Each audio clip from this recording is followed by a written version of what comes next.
We're excited to welcome Peabody Award-winning broadcaster and to many of us, the beloved host of the On Being podcast, Krista Tippett, who in turn will present our 5 stellar conversation partners. All right, Krista, take it away. I'm really excited to be part of this adventure. I guess I don't need to welcome so many of you. You're already underway, but welcome to this session. A couple of words to begin about how I approach this topic. I am driven in my work by the ancient questions that have animated humanity forever, and I see being reborn in our young and tumultuous century, and certainly online.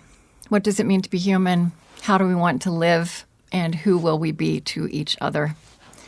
For me, the internet is a new canvas for the old human condition. Its speed and scale are unprecedented, but nothing happens online that doesn't happen offline. And what happens online ripples through every material aspect of our world. The 20th century Jesuit paleontologist Teilhard de Chardin foresaw something like the internet as the next stage of human evolution. He spoke of the noosphere, which comes from the Greek word for knowledge. And now we have, as he predicted, wrapped the biosphere in the noosphere. We have utterly imprinted our world with a web of human knowledge, thinking, creating, imagining, and interacting. And the quality of that imprint has been erratic, to say the least, in the internet's infancy, which we are the generation of our species to usher in and experience. In just a handful of years, the digital world has had all of us learning and leading, working and playing, falling in love, waging battles, creating community, making and unmaking public life on platforms that were not built with all of this in mind. And these platforms have not scaled, when they scaled, with the undergirding intention of proactively, pro-socially evolving humanity. But aspirationally, the digital realm also has given us the tools for the first time in the history of our species to think and act as a species. And I was drawn to say yes to participating in this festival. I'm drawn to the new public initiative and the work so many of us are already doing in our different spheres as steps in that audacious direction. So this session is designed to quickly surface the range, to kind of stretch the canvas of the impulses and orientations and hopes and fears we bring to the matter of what safety means and can mean for us to accomplish all that we want to accomplish in a humane digital public sphere. I'm sure this has been said before, but I will say it again. It's a given of this gathering and of this conversation that what divides us is meaningful. What makes us different from each other is part of our individual vitality, and it's also part of the vitality of common life. The fact of friction and the intersectional intelligence that makes possible must be integrated hospitably and imaginatively into any high-functioning new public space we can create, online or off. And we have a beautiful panel of individuals who inhabit an array of expertise and life experience along our digital and cultural spectrum. And each of them is already digging into a corner of the digital world to design and protect it as a place of security and dignity and joy. Catherine Mayer is CEO of the Wikimedia Foundation. Anasuya Sengupta is founder of Whose Knowledge. John Samples, the vice president of the Cato Institute and a Facebook oversight board member. Eve Perlman, CEO of Spaceship Media. And Nathan Matias, the founder of Cornell's Citizen and Tech Lab. I have a very basic, elemental, brief grounding exercise for everybody present, including the panelists, and that is just that I would invite you as we start to summon a memory of an experience you've had in digital space that was humanizing. And if you're lucky enough to have a lot of those, maybe think of the last one. Probably wasn't a flawless space. There aren't flawless human spaces, but a space that was congenial, even generative, where you liked the quality of presence that the space drew forth in you and in others, and where there was some discovery and stretching alongside comfort. Kind of let that memory root your imagination as we move forward. And we are going to be moving from here on out as we converse. Our panelists will use their hands while everybody else will be moving around online. I'm going to offer 4 prompts to lay this conversational space and position it in terms of the tensions and reckonings that, again, kind of stretch the canvas of our current digital life together. Everybody attending is invited to locate around the tensions and maybe fluidly circle and move around them as the conversation progresses, as our panelists share more of their perspectives on, and you'll be doing that on this spatial Miro map. So I open the hour by invoking cosmic aspirational terms and hopes, but each of us come to this with no small amount of trauma and a reality-based seriousness and reserve. So the first tension, we're not going to really launch into a conversation, but I do kind of want to take the temperature in the room. There was a conversation as we were planning this about making the elephant in the room visible, and I think what I want to do is just get honest about how hopeful we feel being present to this right now. So here's the tension, the question: for the foreseeable future, the digital public sphere will be a place where A, healthier interaction becomes more visible and more defining, or B, harm is mitigated reactively. So healthier interaction becomes more visible and defining is A, harm is mitigated reactively is B. John, are you in the middle? I am, because I don't. I'm very wary of making projections especially about the future at this moment in time. Yeah. Okay. Well, let's move into tension 2, where we kind of really leap into the meat of this. Again, we're stretching the canvas of how we're reckoning right now with this. And then we want to explore the space in between. I think none of us wants to live with these as either ors. Okay. The primary purpose of digital safety is A, inclusive presence, B, courageous engagement. The primary purpose of digital safety is inclusive presence is A, and courageous engagement is B.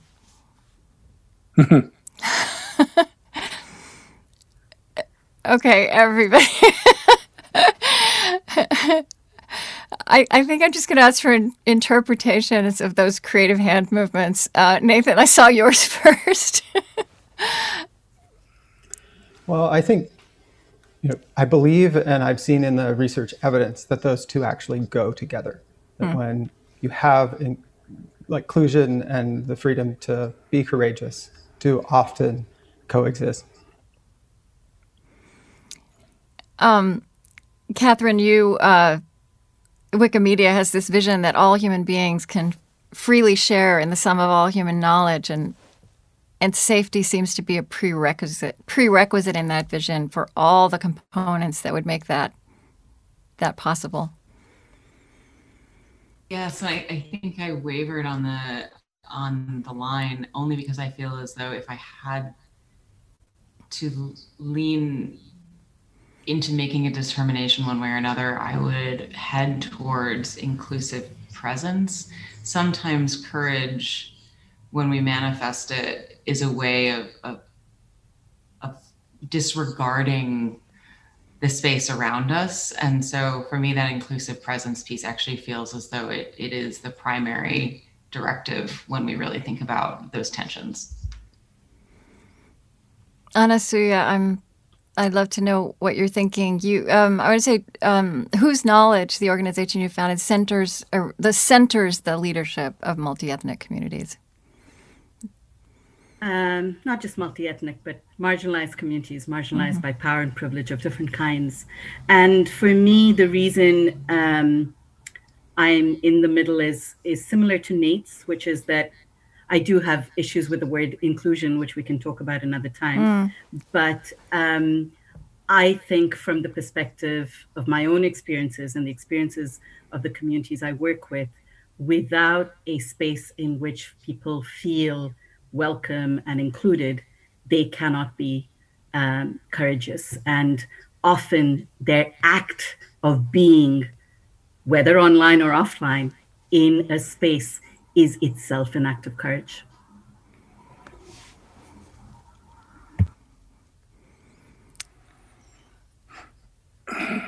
Are we learning? Could I ask something here? Yes, you could. Please do. So I think I'm. This is not language that I'm usually accustomed to when I talk about these things. I come out of a First Amendment tradition, a classically liberal tradition. I'm used to thinking about what Justice Holmes said or something like that. So I think I missed the import of what you said, because and I think it's also most valuable for me just to talk about Facebook to the extent I can, with the proviso that I'm just one member of the board. I'm not talking for the entire board. So when I think about safety, I think about Facebook's community standards, which have essentially look forward to voice being a paramount value in the terms selected by Facebook, and that safety is a counterbalancing value. So that when voice in some circumstances goes against safety, safety trumps. The typical situation is a typical situation in many places, which is incitement to violence. Now, I think the interesting question, and point I would like to make here is these values, or where I set myself in this at the start of my work at the Facebook Oversight Board, is really, I don't know, I just went through a deliberation about a case where people started out in different places and ended up at another place, including me, I think, actually. And that's because you're faced with a set of particular facts. These are ideas, values, and you might imagine that you're going to go through time and just apply these. That's a rationalist conceit, right? That you can come up with the theory first and then just apply it. The fact is, this thing is only going to work, the oversight board's only going to work if it slowly goes through time, figuring out a set of circumstances and drawing a set of lines. So I can draw a line today, but these people, these 20 people, these 40 people working in groups of 5 are going to draw those lines over time about safety or anything else. And there'll be a number of factors involved in that, but it'll be done through deliberation. You talk about humanizing experiences. My work this week with 4 other people was the most recent humanizing experience online, because we have different values, different views, and we talk through it. Now, I'm very skeptical that you can talk through things in groups of larger than 7, 5, 6, 7, and come to that same conclusion. But this is a practical enterprise, not a theoretical one. Thank you. Eve, do you want to add anything to this? Not so much. I just am struggling to see these things as, I think, like many others, as oppositional in any way. But yeah, I agree. And I actually think the point of the exercise is to talk about what is between them. Yeah. So that's really my interest as well. So let's feel free to go there. This is not a problem. It's not a problem that you don't feel all A or all B. Yeah, and I think in our work, Spaceship hosts conversations with groups of people on opposite sides of difficult issues, and we're driving towards all the things that you mentioned in your intro, which is how to hold space, how to drive towards authenticity, and how to be a part of a vibrant society and understand what we can be to one another. So, you know, these are aspirational terms. Yes. One of the key words for New Public is the idea of welcome. And that makes me think of also of hospitality, which I think is really a social technology that has such incredible, such an array of expressions and rituals attached in every human culture. It really is social technology for bringing your own welcoming self and inviting other people into the room. And hospitality doesn't assume likeness or agreement or intimacy. So on this question, and I think this gets at some of the this next tension that was defined, kind of gets at some of how do we define these spaces then that make both. I also have my problems with the word inclusion. Honestly, you said that could be another, but that everyone can be present. The full array of humanity feels welcome. Let's say that, and courageous engagement. So here's a tension. How do we start to make that possible in practical terms and in terms of the ethos we create and the rules we create? So hospitality or welcome ends when A would be one person feels unsafe, and B would be rules have been breached. So A, one person feels unsafe. B, rules have been breached.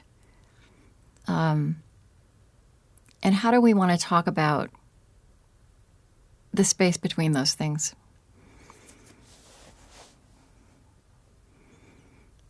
Nathan, yeah. Oh, I thought you were raising your hand to speak. You're voting. I'm not used to this either. So let me start. I'm over on B, and I see that. And to go back to the framework I suggested, voice and then safety and several other values as kind of balancing, or however you think about it. The issue seems to me to be safety is, what is that? It's a feeling a person would have in their mind. What can you do about objectively? The other thing is, I think, and I'm perhaps different than others here in that I see the world as not just a matter of values, philosophy, and ancient questions, but rather as politics, which is a very hard business and may be a very hard business in the days to come in the United States. And so the other side of it is, if people do it, certainly, people do not wish to hear. What most people wish is to talk and not listen, right? Not have to listen. Having to listen is bad, hard, difficult, and it can make you feel unsafe. So you can say you're unsafe, you can say you're offended, you can say your religion has been blasphemed. There's all sorts of reasons that you can come up with to call upon people to not have other people talk. And I hasten to add at this point, this is a very generalized thing. There's something about humans, I think, about that. I wish it were otherwise, about listening and not, about talking and not hearing, and about government and about quasi-government entities. But it's true. So safety has to have an objective meaning, and I think that can be determined pragmatically through deliberation, at least in my job. Perhaps that's a good possibility for others, I hope. But it has to be objective. Otherwise, you're just unleashing the possibility of something like a heckler's veto. That is to say, people get to decide whether other people get to talk or not. Okay. Other thoughts? Isn't it true that a person feels unsafe when rules are breached? I think the two go hand in hand. I think one feeds the other. Can I yes come in on this? Mm-hmm. Who makes the rules? Right. I I want to say where I agree with John, where I at least meet John, because surprise, I do meet him on a particular aspect, which is that I agree this is about politics. It is about politics. It's about power. It is about political with a small p, and as we've seen, it is also about politics with a big P. And where I disagree with him is entirely on the liberal foundations of what we're talking about. These notions of rules are liberal values and they're liberal politics that are based on centuries of colonialism and capitalism meeting in an unholy alliance of a particular set of rules for a particular set of people. It's not just about the one person feeling unsafe, often in online and in offline spaces, depending on the majoritarian practice of what a public space is and who has designed it. The first person feeling unsafe is often the person most marginalized, most vulnerable in that public space. And the reason for that is that the rules have been constructed such that those who have power and privilege in that public space are primarily protected. It's not hard to think about this as what happened last week on the Capitol, right? We've been talking about it for a week, and I need to bring it up because the way that it felt to watch what happened on Capitol Hill last week is the way that many Black, Brown, Global South, Indigenous, trans, non-binary folks, marginalized folks of different kinds, people who don't speak English, feel on the internet if they were on the inside of the Capitol and being stormed by domestic terrorists, by people for whom safety was clearly not an issue unless it was their own safety, unless it was the safety of people who looked like them. And just a few months previously, Black Lives Matter protests were treated very differently. The Capitol is built with slave labor. The DC is built with slave labor. The internet is often built with an equivalent of it. Content moderation, for instance, when we're talking about rules being breached, content moderation farms are dehumanizing farms of human labor. So even as we talk about who is talking at Facebook, John, the privilege you have of having the debates you have, I don't have that privilege. Every time I have spoken with people at Facebook, I have not been listened to, my communities have not been listened to, our accounts have been taken down because we have been seen as spreading terror or being disrespectful rather than the ones being violated and being harassed. So rules are a very slippery word covering a multitude of sins. I wonder. So could I reply? Because I think I have a very different conception of what liberal values are, and I think there's a central problem here. We need to move really quickly. So, and I don't think we have time to. One sentence. Yep. Liberalism is the philosophy you have for people who can find a way to live together with deep substantive differences. Read your Thomas Hobbes. You find out what a society is that isn't, and how liberalism came out of that society. Religious differences. Yeah, and life for those who disagree with that particular version is nasty, brutish, and short. I happen to have read my Hobbes. I want to ask a slightly different version of that, which would be, and really I'm kind of looking at, well, I'm Nathan and Catherine and Eve. I feel like you both are on some front lines where are we learning things both through behavioral sciences, which Nathan I think is more your field, and through places where harassment and excess online is being I would say, what does successful mean? But successfully navigated, at least in instances. are we learning things that inform how rules might be made in a way that takes account of all this complexity? We'll go on. I just want to talk a little bit about how I think about hospitality. I think about it as an ongoing exercise in welcoming people in the conversations that I hold, and I think about it as a practice, and I think about extending it as far and as long as I can.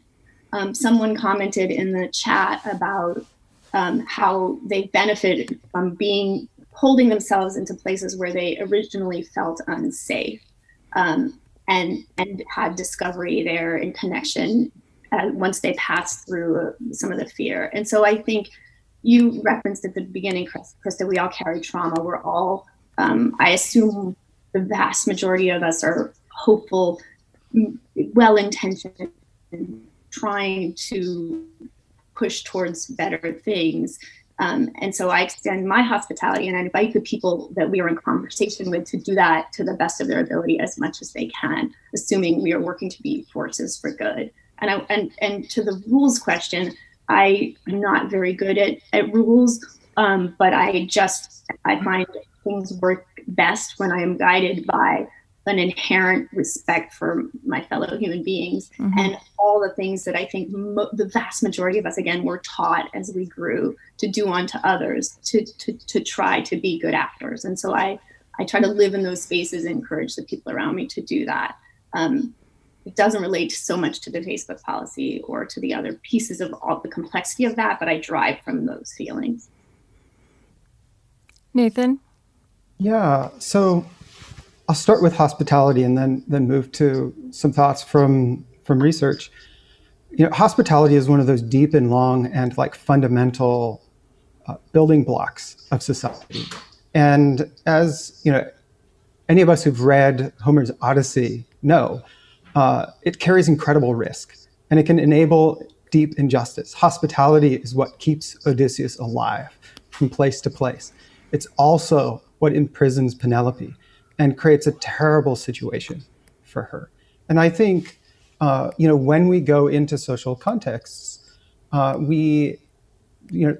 lot of people have very real fears. If you look at the research by Civic Signals, out of 15 platforms, only one had a high performance rating on safety. And over half of them actually rated, people who were super users of the platform rated safety as one of the lowest ranking values and characteristics of those platforms. And we see this in nationally representative surveys.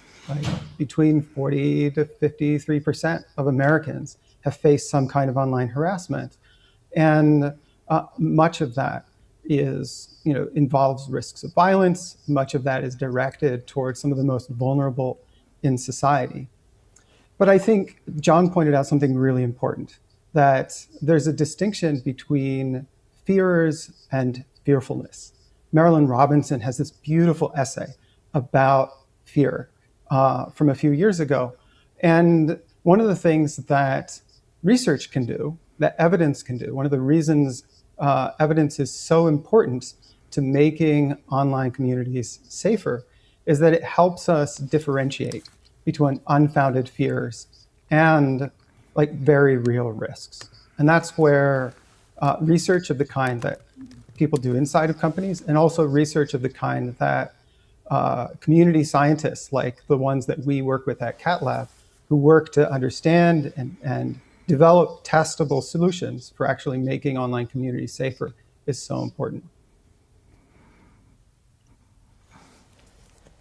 I think that, I don't know that I have much to add on the point of hospitality. I do want to say, perhaps as someone who represents a platform in practice, is that we really think about what welcome means, but I want to validate the questions and concerns that have been raised by those in the chat about who welcoming centers, with the idea of the host and the precarity of the position of the hosted, that welcoming only really truly works when we transition from those who welcome to the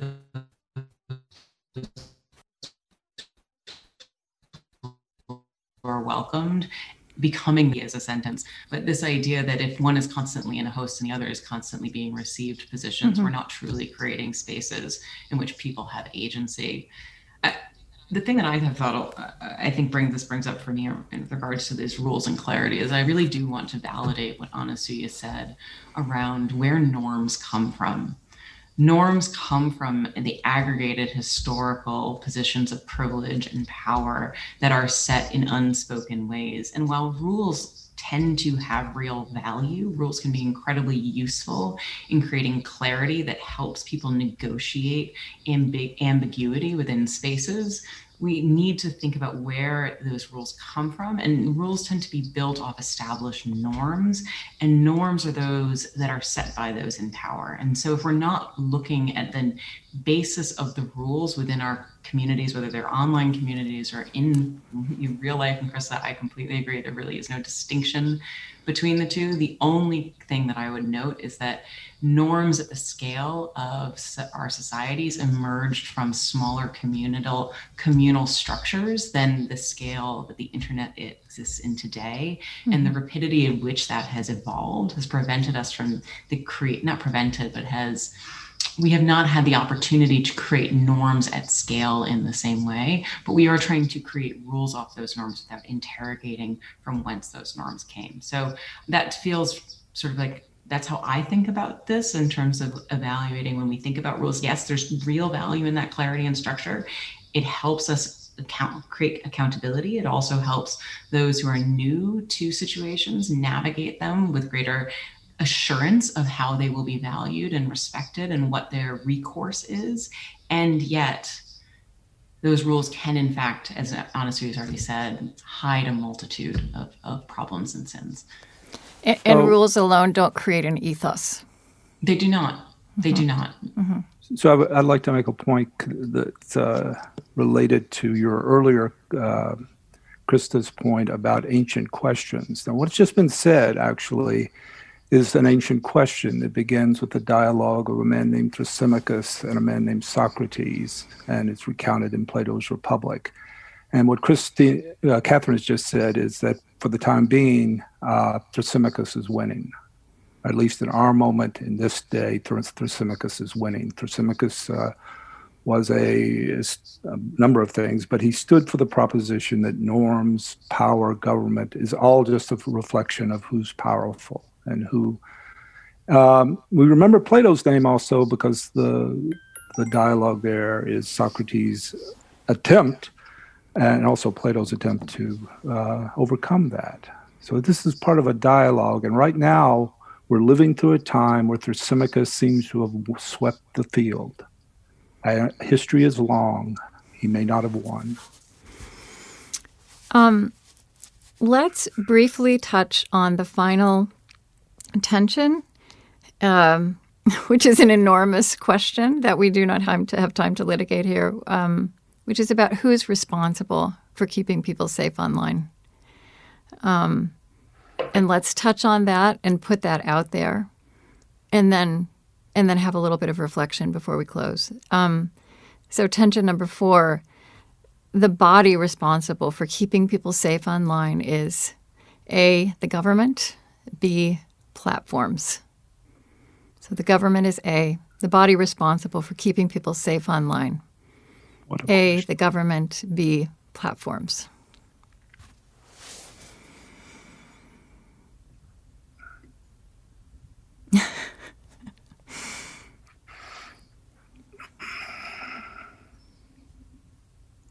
I like this one, Catherine. I'm thinking of this in the context of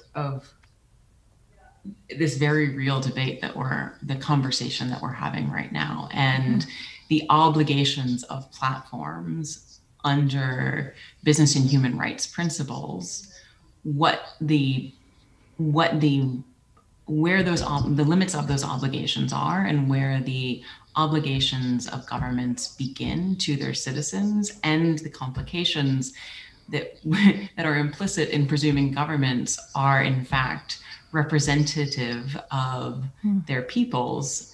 We are sitting here having this conversation, presumably most of us in the West, in countries that are nominally democratic and yet have legacies of oppression, abuse, and marginalization for those who have been excluded from power and who have never provided physical safety for many of their citizens. And so yes, there are these normative expectations of who is responsible. And also those normative expectations or those rules that we've just been discussing have failed. And so I'm holding my face because I'm saying, yes, there's these abstracted notions of who bears this responsibility, but they start to fall apart in practice very, very quickly. And so perhaps that would be where I would find the merit in the conversation. Forgive me. Well, I believe, Catherine, that they fall apart in application because people don't understand. Like the general public doesn't understand. And so I think the question becomes, how do we help the general public have agency to govern themselves and to understand what that even means? What does that look like for a 16-year-old to know how to govern themselves on TikTok or Facebook or Instagram? And so when you give a 16-year-old a driver's license, you send them to driver's license school. So I think that becomes the question. The general public needs to understand what that agency looks like. Eve, I'm curious how you react to this, because you're working in the field of journalism and what you call dialogue journalism, and you know the thing about these two polls is that they leave other actors out. Yeah, the polls break my head, but you know, I've moderated comments online for as long as that's been a part of our culture.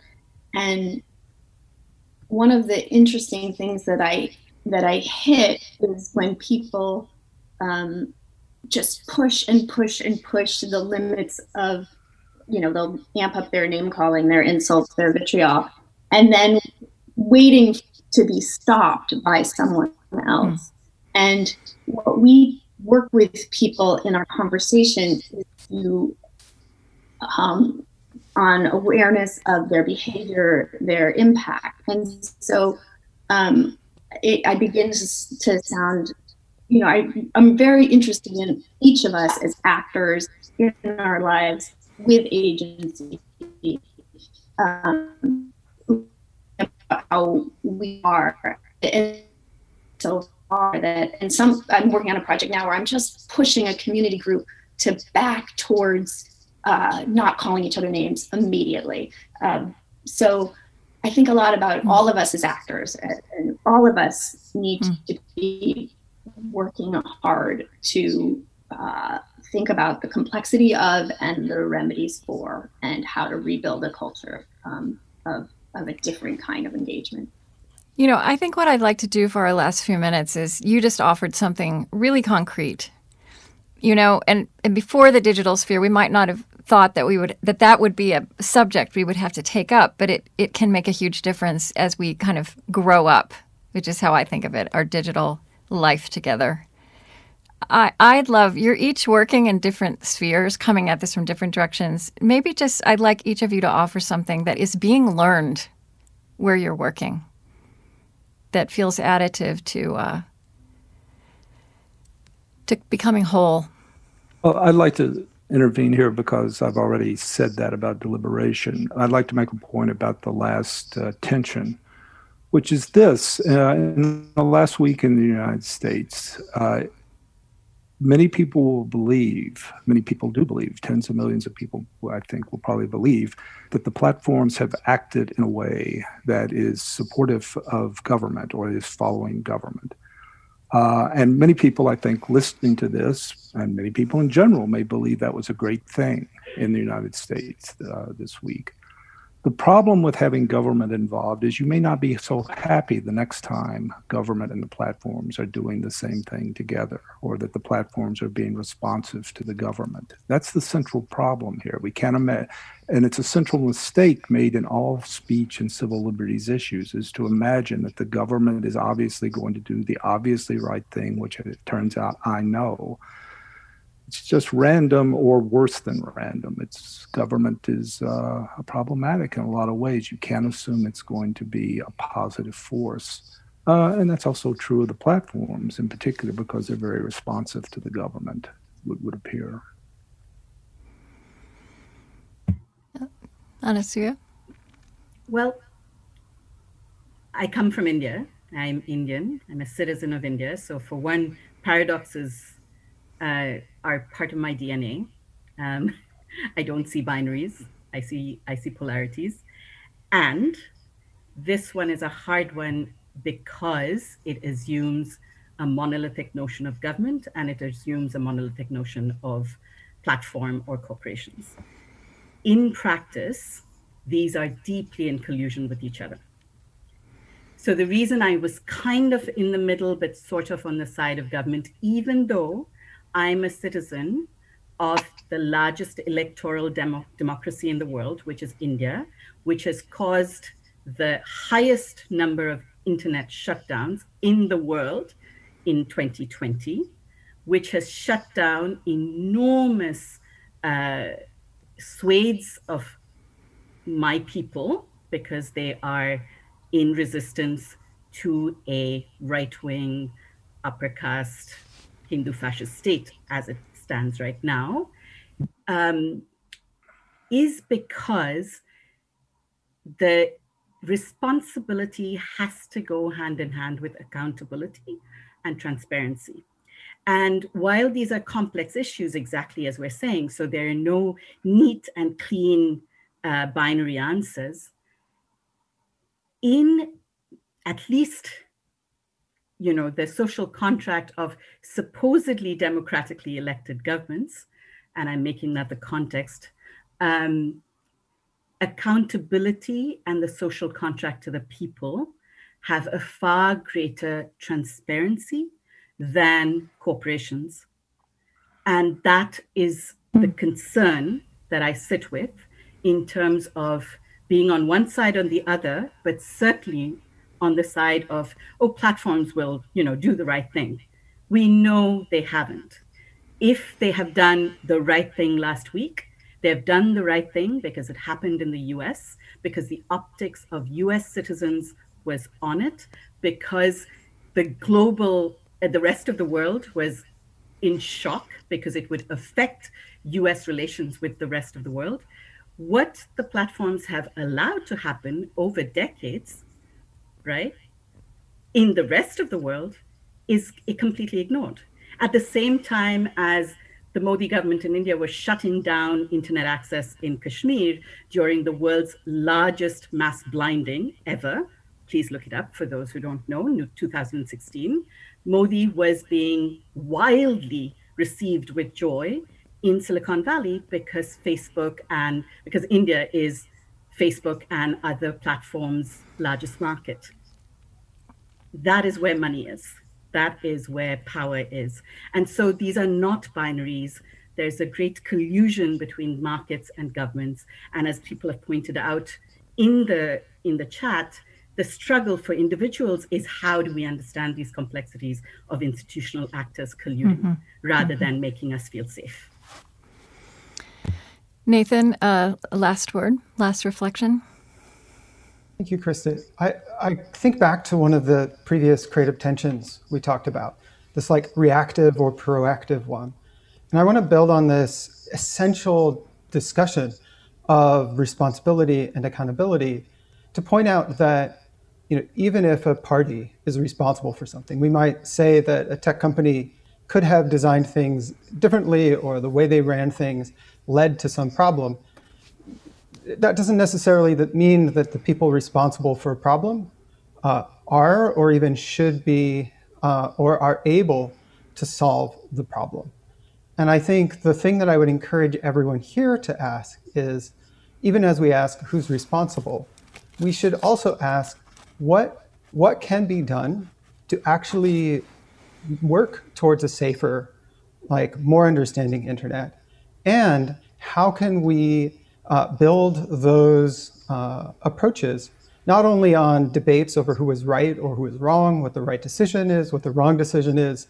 That takes us back into that user-centered world that we heard about yesterday. And if we really want to move towards a world where we're caring about healthy and flourishing publics, then that really means focusing on who can be most effective at creating that world, and I would argue building that on reliable evidence. Catherine, I guess you get the last word. Or you get the last reflection, and then I'll get the last word. I was going to say, as a Wikimedian, I don't think anyone ever gets the last word. But I actually was going to pick up on something in the chat, because you did ask Krista the question of practice. And there was this discussion in the chat about how decentralization as a model of governance can work. And I think perhaps we at Wikimedia are an imperfect model. I want to be very clear, actually. I had some discomfort coming into this discussion in general, because I don't view ourselves as a model of safety, not for individuals, nor for these questions of white supremacy and who holds narratives and who controls policies. But we are engaged in an active dialogue around that. And I think that is part of why I did want to be able to be here. But in decentralization, I think one of the things that we have found in trying to think about how to apply things like a code of conduct that could apply across 300 different languages, many different countries, cultures, experiences, is that you do still need to have some unifying, and I'm going to use these words again, like you do need to have some sort of unifying norms around, or values around which a community can coalesce, that are upheld through then those rules which are made explicit.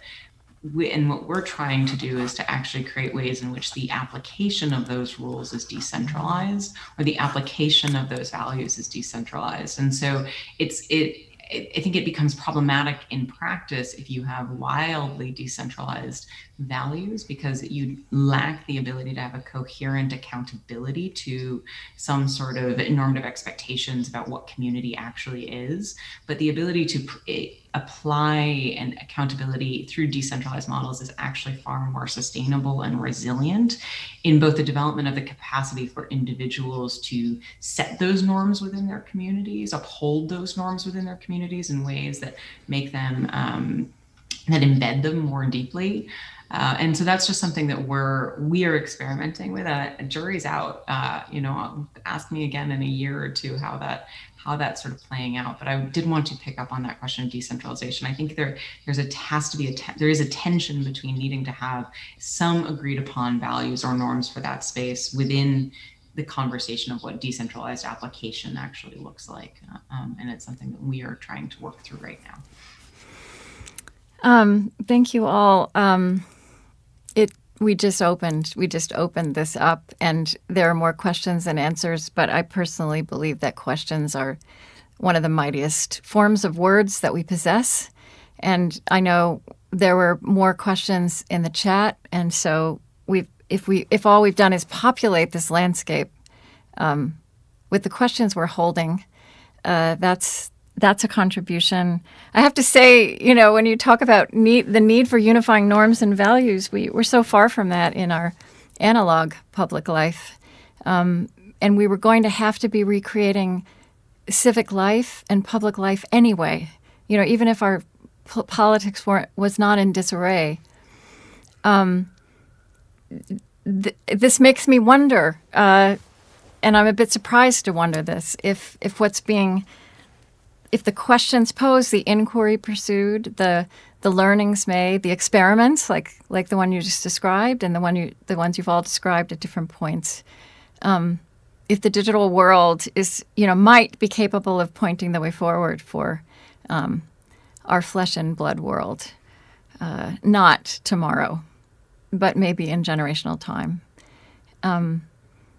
I have so many questions left. I do want to point out, I just want to throw this into the room because one of the things that came up when we all met before this is, Anasuya, you saying, recognizing safety is a low bar. And I think, Eve, you said something like, you were prompted to do your work because of the acceleration of ugly. But what we want is to design beyond safety. We want to get beyond safety that is mere security. We want to get to pleasure and creativity and joy.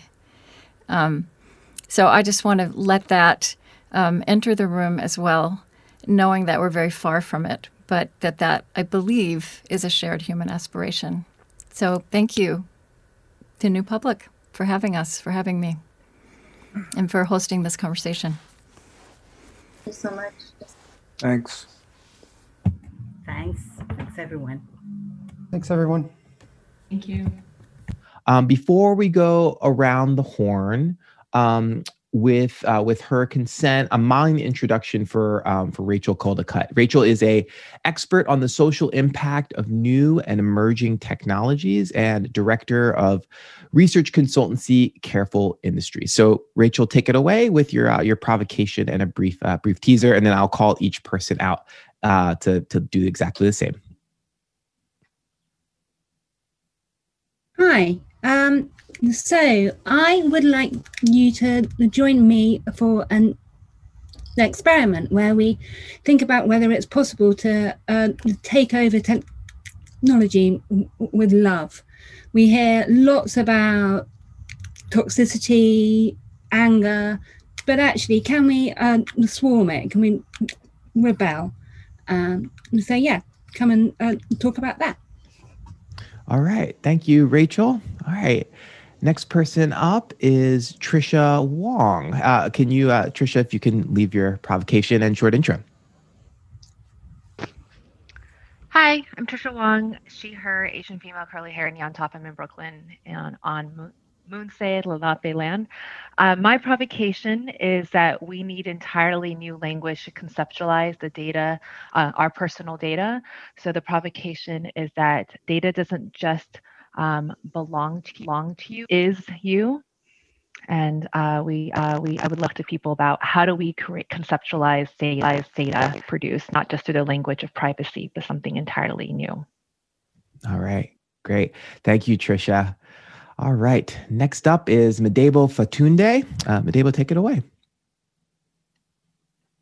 Hi, everyone. My name is Madebo Fatunde. I am a Black male, bald, bearded, and have like a very DMO background. Sorry, I'm forgetting. But my provocation for you today is taking the metaphor of the gut biome and asking, what has 2020 taught you and us about your uncertainty microbiome? What sorts of sort of different flavors of uncertainty have you been attenuated to, or are you now avoiding? And looking at that on both the individual and collective scales. All right, great. Thanks, Madebo.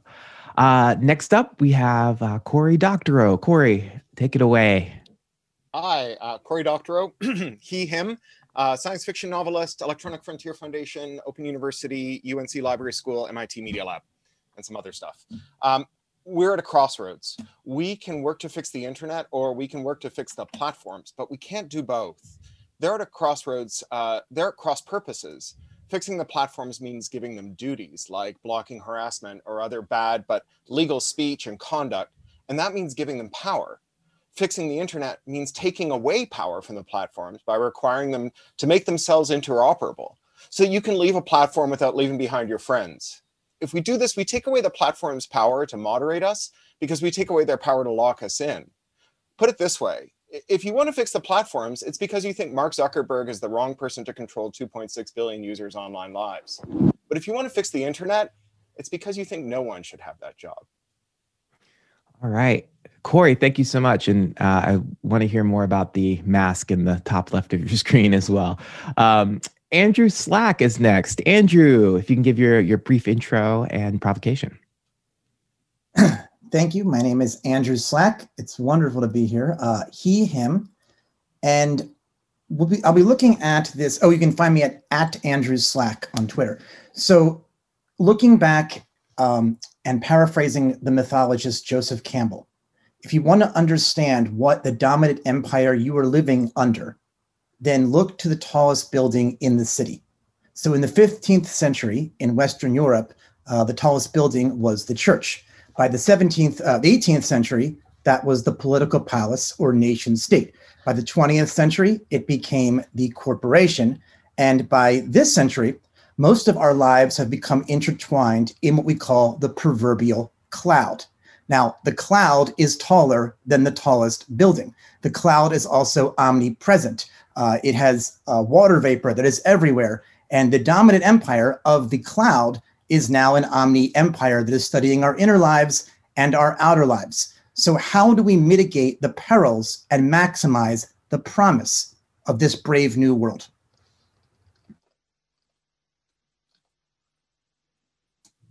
Jamin, you're muted.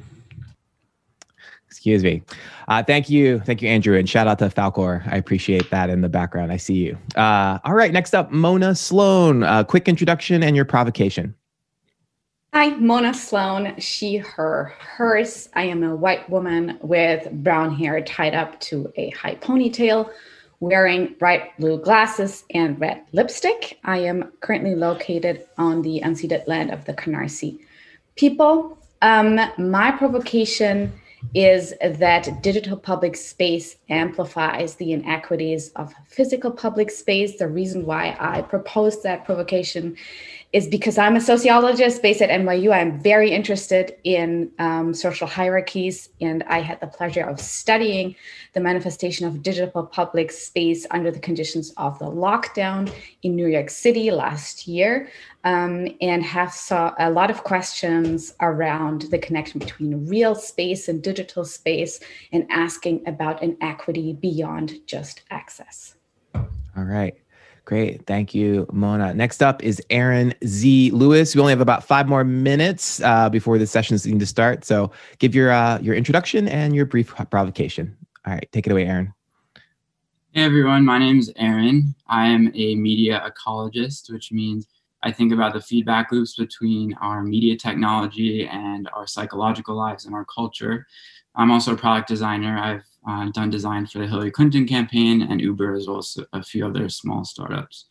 My provocation for all of you all today is, what would it look like if there were medics on the battlefield of the information war?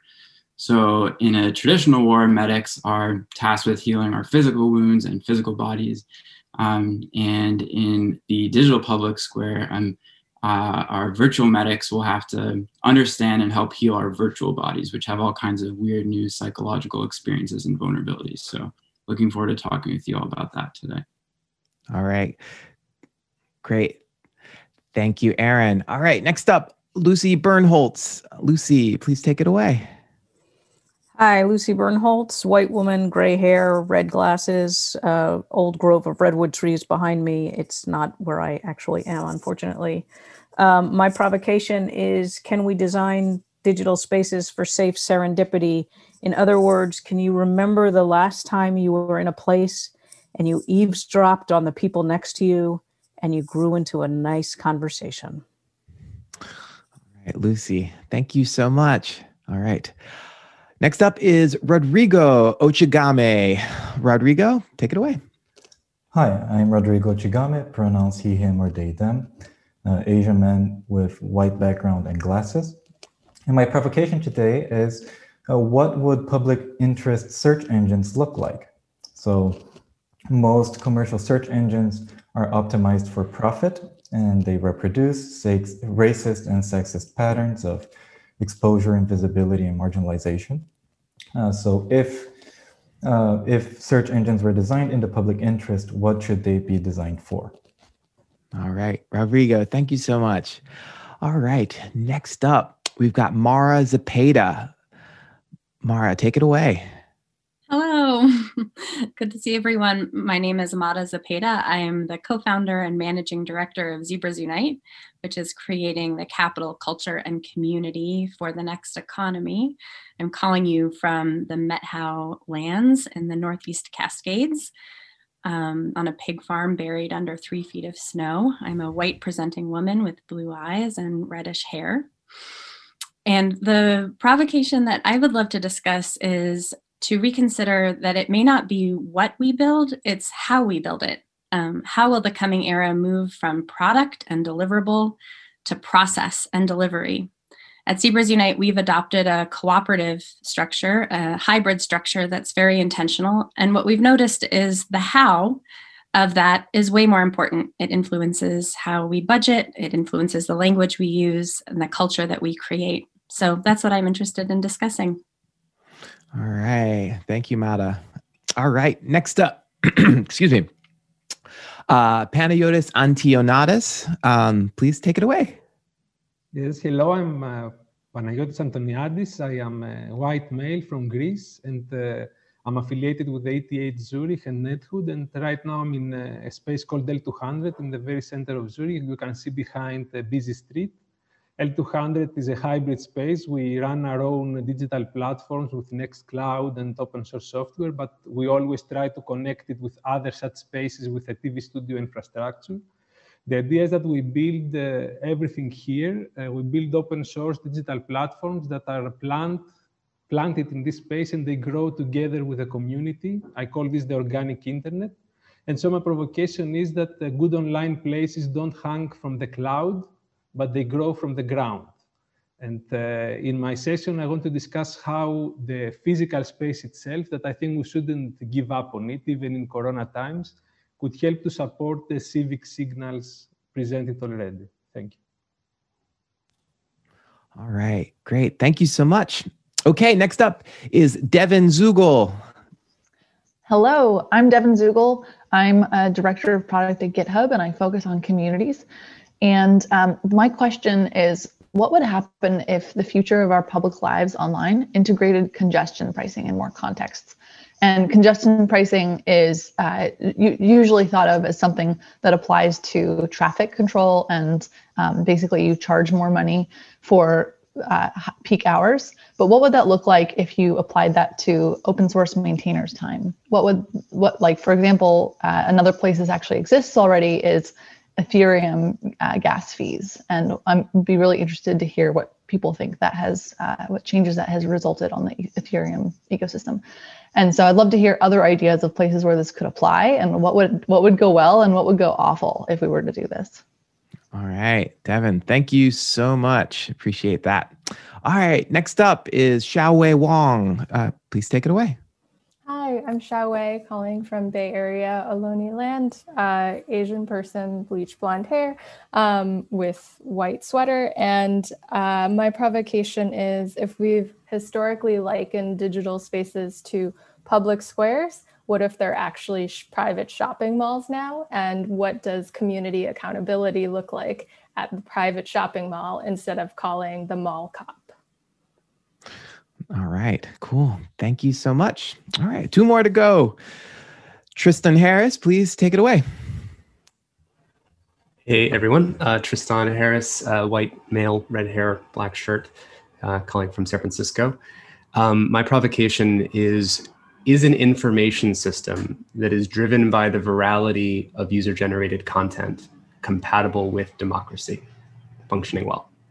And if so, what are the conditions that would need to be true? And if not, what does that say about what needs to change? So excited to talk more about that. All right, great. Thanks, Tristan. And last up is Astra Taylor. Hey, everyone. Nice to be here. My name is Astrid Taylor. I'm a co-founder of the Debt Collective, which is a union for debtors, among other things. She, her pronouns, white woman with brown hair and bangs. I cut myself this morning, so maybe crooked. We all know that our data is being harvested under a system that we sometimes call surveillance capitalism, right? Data is collected and then used to score us as consumers, to target advertising to us, to sell us products and ideologies. This results in a massive asymmetry of information and power with very pernicious results. Increases the power of companies, of creditors, of politicians.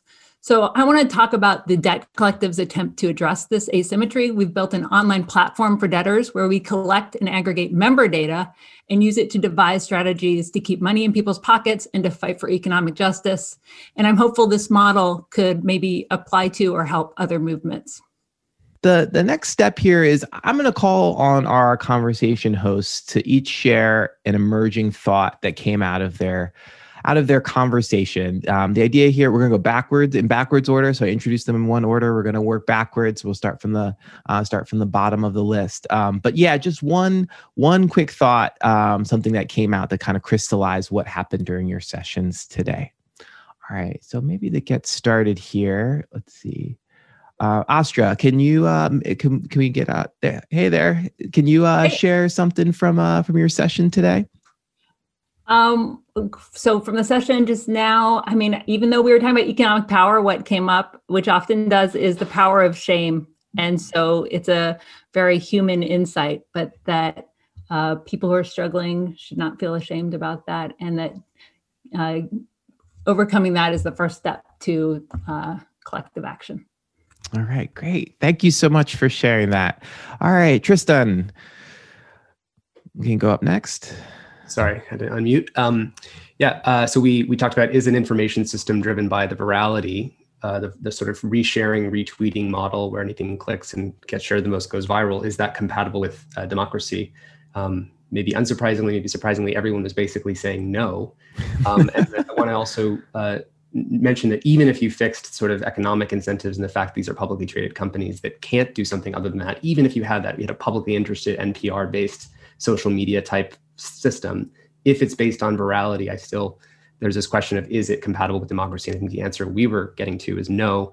We talked about what different design features would you need to have. We talked about the obvious ones like adding more friction, slowing things down, limiting posts to 1 per day, paid moderators, requirements for paid moderators, having size restraints, not having global broadcasting, timeouts, 1-minute breaks, things like that. And people also brought up the examples of letter.wiki, which is a service, other mechanisms for de-escalation when conflict arises. There's more to say about that, but I want to keep my time short. All right, great. Thanks so much, Tristan. Xiao Wei, why don't we go to you next? Just a quick emergent thought from your group today. Yeah, we had a really great discussion thinking through the difference of private and public space, ones of ownership, also the model of privately owned public spaces. So like when Salesforce builds their tower, they had to make this public space and park. And so for all the private channels and back channels and private spaces of the internet, what does contributing back to the public look like? All right, great. Thank you so much. All right, next up, Devin, take it away. Just one quick emerging thought. Sure. We had a lot of fun talking about congestion pricing and different, more or less abstract versions of it. And one emergent thought that was really fun for me was to hear one of the participants mention a particular problem they have right now around scheduling an event for people all around the world. And we talked a little bit about how to potentially apply congestion pricing concepts to that. So that was super fun for me. Oh, that's interesting. I'd love to hear more about it, maybe in the Discord, if you have any comments there. That's great. Thank you so much, Devin. All right. Panayotis, next up, please share something from your session today. So yes, I was very positively surprised that people do care about physical spaces. We discussed a lot actually about how we organize physical spaces. I think we have not solved also this problem. And I explained how in our space L200, one of our innovations is to frame it as a very neutral space. Our key question is, and success is when people ask, what is this? And they do ask. And then there was a little bit this discussion about building virtual digital worlds inspired by physical locations versus creating digital worlds that are truly grounded in them. And there were many issues discussed like safety, accessibility, identity. And I think many of these can be addressed by imagining collective spaces, community spaces, being the entry points to digital worlds. So you don't join alone from your bedroom, but you come to a location where there is the right infrastructure and you can connect even without your device. You can connect being known in the digital space that you have access to a specific physical locations. these are somehow more technical entities, and there was also a lot of discussion about this dream, the $1 million value, the serendipity. So the question is how we design for serendipity. I think the fact that our spaces here in the street create such moments. While we were talking, a friend of mine was knocking at the window. They could see the Zoom. So there was a little bit this porosity between my private Zoom world and the street. And yes, I think this is what I can share in 1 minute. All right. Thank you so much. I appreciate those thoughts. All right, Mada, next up. Yeah, thank you. Our group had a very rich discussion speaking about how we create containers. And the way that we create containers is first, there has to be trust, warmth, conviviality. People have to want to be there to begin with. When we think about those containers, then that means that all of us have to be contributors. And meaningful ways that we can be contributors is through ownership and governance. So who owns, who profits, and who has power are signals of what happens in that space. And the third question that we looked at is, how is that manifest? And what we discussed was the notion that budgets illuminate priorities and values. So the space is made real through what we prioritize, and that is very much made real in what we budget for and how that is expressed through our resources and the current of currency. That's great. Thank you so much. All right, next up, Rodrigo. Hi. So our group had a very interesting discussion about more critical designs for search engines, and one recurring theme was the analogy with libraries, particularly the critical roles that librarians play in that context, particularly with representing diverse perspectives and amplifying historically marginalized voices. So we were wondering whether there are search engine analogs for those functions. Yeah, that's a great thought. Everybody loves librarians. That's great. Thank you so much. I appreciate it. All right. Next up, Lucy, share a quick emergent thought from your session today.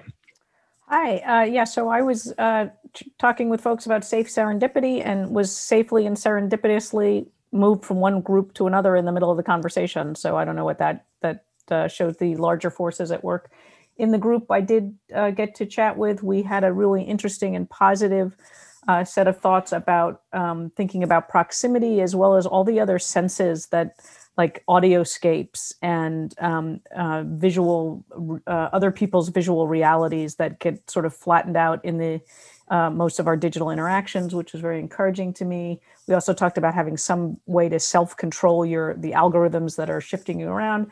And then finally, the one piece of sort of negative concern, real concern, is the way in which our digital trails follow us from physical spaces to digital spaces and back, and to be sure that what can we do to not carry the worst of the digital space into the physical spaces and lose opportunities everywhere for safe serendipity. So thank you to both groups I got to be a little bit of a part of.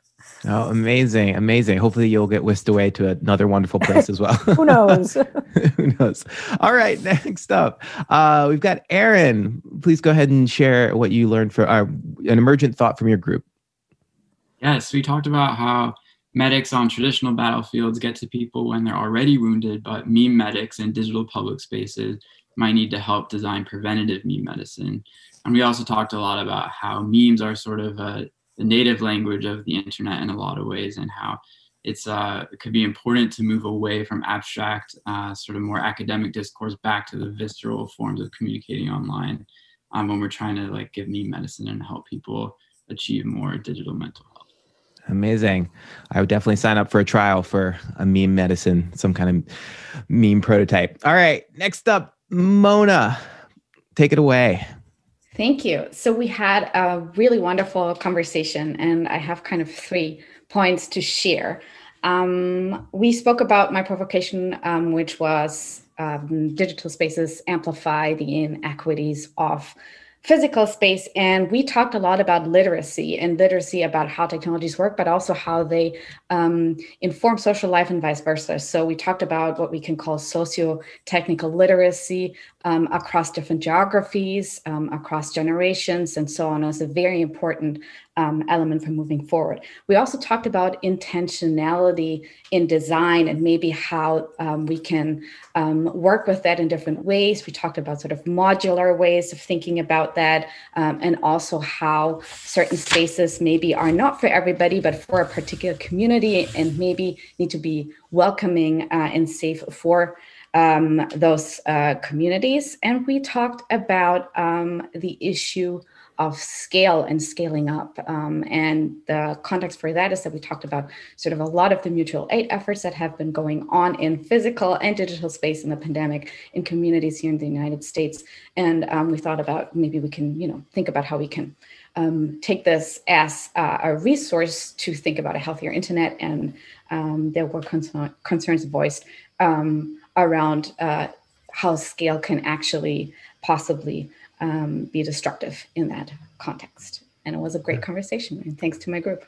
All right. Thank you so much. Andrew, hit it. Great. Hi. So yeah, we went deep into this question of the metaphor of the cloud. And what is the distinction between the cloud and the corporation? And what does that mean for our democracy? What does that mean for power? What does that mean for empathy? What does that mean for how we see our interconnection? We explored questions around the cloud-based companies as a new kind of media tool that may or may not need regulation, the same way TV has, but hasn't yet had that kind of regulation. And looking at this notion that the church offers us cosmic grounding, the nation state offers us participation, the corporation offers us innovation. And that's what those three empires do when they are at their best and not at their worst.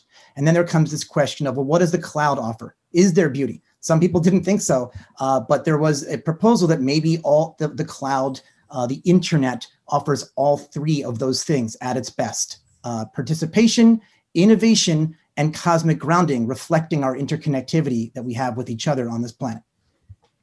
All right, great. Thank you so much for that. Okay, next up is Cory.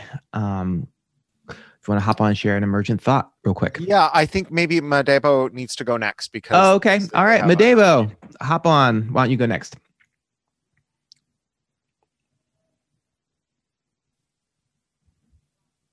Thank you for that, Cory. So our group had a really robust discussion around this metaphor of the uncertainty microbiome, and one really bright point that arose was that in our consideration, in our building of tech platforms and infrastructures, that one design consideration that ought to go into these is what sorts of probiotics is it able to deliver to the community in question, and that ought to be probably the driving decision in terms of scale, which can be problematic, right? If you grow too fast or too broad to be able to essentially care for the health of that ecosystem. All right, great. Thank you so much. All right, Cory, back to Cory. Thank you. Take it away. So we talked about whoa, my camera's off. Sorry, I logged back in and my camera went off. There we go. Hi. So we talked about the idea of adversarial interoperability, that it's not just enough to mandate that one platform talk to another, but that we restore what was once very common, where companies like Apple could clone Microsoft's Office formats, or Facebook could get started by allowing you to log into MySpace with your Facebook account and get your MySpace messages and answer them from Facebook, and how those companies that went up that adversarial interoperability ladder kicked it away, or more to the point, dump boiling oil on anyone who tries to go up it these days, and what it would mean to create an interoperator's defense that took away the hostages that we have today, that people were gathered into these walled gardens with interoperability, and they're kept there by removing it. And so could we have a more pluralistic internet, and could we deprive the dominant firms of the monopoly rents that they use to buy policy that favors them by opening up space for people to leave a platform while staying in touch with their friends. I'm going to paste a link into this. These are some case studies I wrote last year and the year before of adversarial interop. And I'll note that we now call this competitive compatibility because our European director, Christoph, is German and struggles with the phrase adversarial interoperability. It's like listening to a German say the word squirrel. So competitive compatibility is the one that we've gone with now. All right, great. Thanks, Cory. Thanks for bringing some of your work along as well. Really appreciate it. All right, Trisha, go for it. Hey everybody. So my provocation was on the idea that data doesn't just is not separate from us. It is us, and we need to move therefore beyond just a privacy framework and think about a new language around personhood, which actually talks about who you are, your ability to carry out yourself, your life, the agency and self-determination.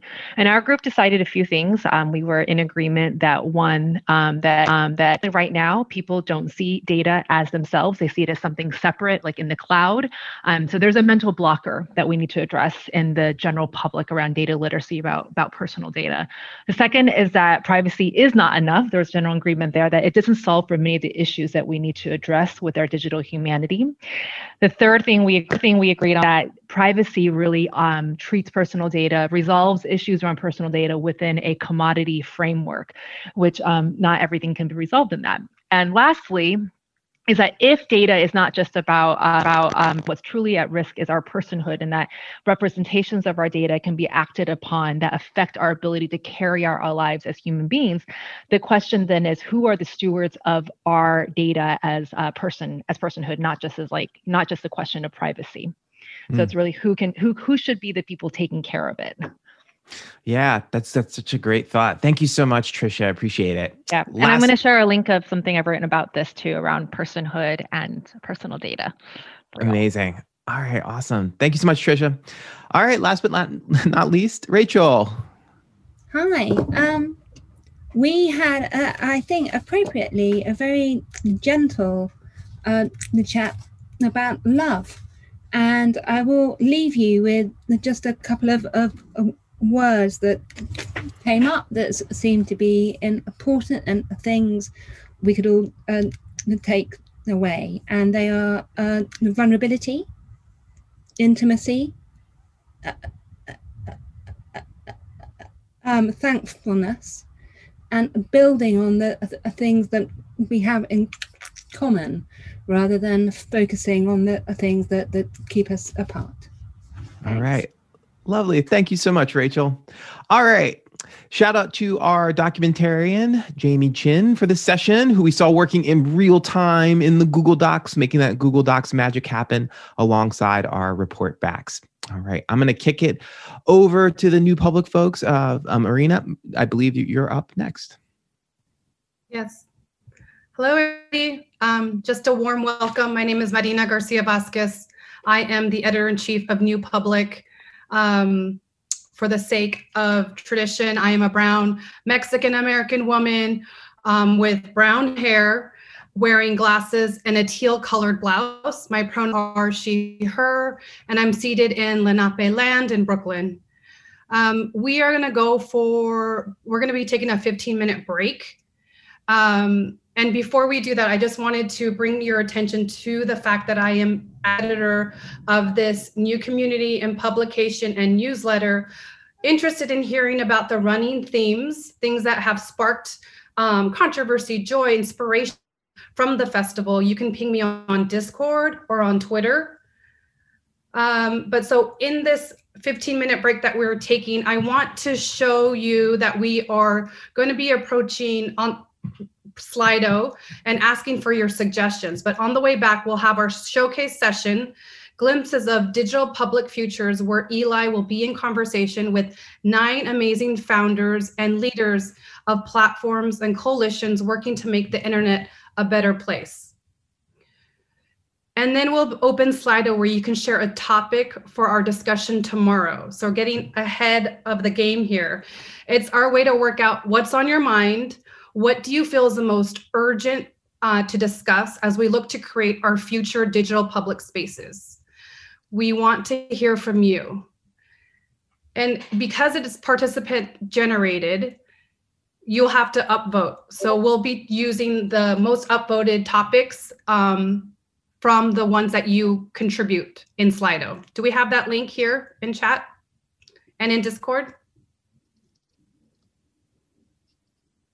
Great, thank you, Melissa. All right, so that is it. We'll be taking a 15-minute break. Thank you. Hello, welcome back. As someone who sometimes sleeps to white noise, I found that very pleasantly nap-inducing, but now we're back. And we have actually like an extremely exciting and fascinating group of projects to talk about right now. So before we do that, I want to ask everyone in your care pack, you should have gotten a link to a customized cheering button. If you didn't find that and you don't see it in the chat, you can also just unmute and cheer. But we just want to send some love as these folks present their projects in an audio format. So just be prepared. In a minute, we're going to practice, and then after each group, we're going to actually do some cheering, either with the button or with your hands and voices. All right, so let's see. Hold on for 1 second here. All right, so we've got 9 innovators who have developed platforms and coalitions and mediums inspired by the idea of bringing the qualities of the best public spaces online. And some of them are well-known, some of them are little known. Some of them have been around for decades and some are still in development. But together they serve various communities locally and globally in different ways. And we're going to kind of have a chance to explore how they do that. The first group that we're going to talk to is kind of grouped around decentralization. The second around creating more safe and inclusive spaces. And the third group around spaces structured for community and coalitions. And by the way, we'd love to hear about other projects for the pattern library we're hoping to build, for the newsletter that Marina just talked about. So please add yours to the bulletin board, tweet at us at We Are New Public, or get in touch in another way. We'd love to hear about other projects that you feel like belong with this set. So before I introduce our first group, if folks can unmute and let's just practice a joint cheer for what we're about to hear. Ready? 3, 2, 1, go. Decent. Hound dog. Hey. It sounded like people, which is a sound that I miss. All right. So we're going to jump into our first group. And in our first group, we have Darius Kazemi, who's going to talk about Friend Camp and Run Your Own Social. We have Rabble, who will talk about Planetary. And we have Golda Velez, who's going to share with us what's up with Blue Sky. And I'm really excited to dig into all of this. Why don't we start with Darius? And Darius, I'm just going to ask everyone to spend a couple minutes just sharing kind of what is your project? How does it work? Give us the overview. Sure, thanks. Can you hear me? Are we good? Yeah, we're great. Good. I noticed in earlier sessions people were doing a brief self-description for people who can't see. So I'm a bald dude with a beard and glasses in a sweater. Hi, my name's Darius Kazemi. I am here to talk about, I guess it's like 3 projects that are kind of mixed together. The first is something that I do every single day. It's called Friend Camp, which is the icon on the right with a camping thing. I think if that's what's being shown, or is it just my face right now? I don't know what's being shown right now. So Friend Camp is a social network site. It's a small social network site that I've been running for a group of about 50, 60 friends for 2 years now, 2.5 years. And that comes out of my experience on the decentralized social web using Mastodon, which is a sort of better known like platform. And I just, I was an art bot creator on Twitter for many years. And so I would make fun bots and toys and stuff. And that platform became less amenable to bots after the 2016 elections. And it became hard for me to do my art practice on there anymore. So I was looking for new places to go, and Mastodon was one of those. Long story short, interest in Mastodon turned into an interest in running my own decentralized node of Mastodon for my friends, which was FriendCamp. And then FriendCamp started building up its own unique features, which then became Hometown, which is a fork of Mastodon that I maintain. Now it's an open source project. And that's built around principles that I developed from my experience building FriendCamp and running, more importantly than building, running FriendCamp really, which I did a 1-year Mozilla Open Web Fellowship where I kind of compiled all of these principles into a document called Run Your Own Social, which is a guide to running a small social network site for your friends. Since a small social network site necessarily can't scale, I thought the best way to scale it was to just teach other people how to do it. So, so that's what Run Your Own Social ended up being, and you can find that on the web at runyourown.social. Yeah, I guess, let's see, I only have a couple seconds left, so I'm just going to wrap it up. But so I'm here to talk about FriendCamp, which you're seeing on the screen now, I think.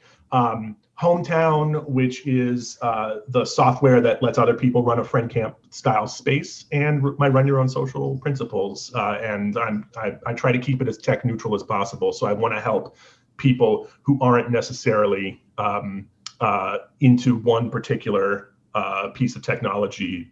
That's why I wrote Run Your Own Social, to talk about the principles on top more so than the specific tech stuff. So anyway, that's the overview. I'm excited to talk with the rest of everyone here about what they're doing. Oh yeah, and there's the picture of all that code up on the screen. And I just wanted to put that there because I wanted to emphasize for people that when you run your own social network site for your friends, you are going to spend 3 or 4 hours a month at least squinting at something that looks like that. And it's a very specific skill set, which is why I think we need communities where there are individual people with specialized skills helping each other out. So thank you so much. And I think we've got the slides sorted out now. Sorry that you had to be the guinea pig there. Okay.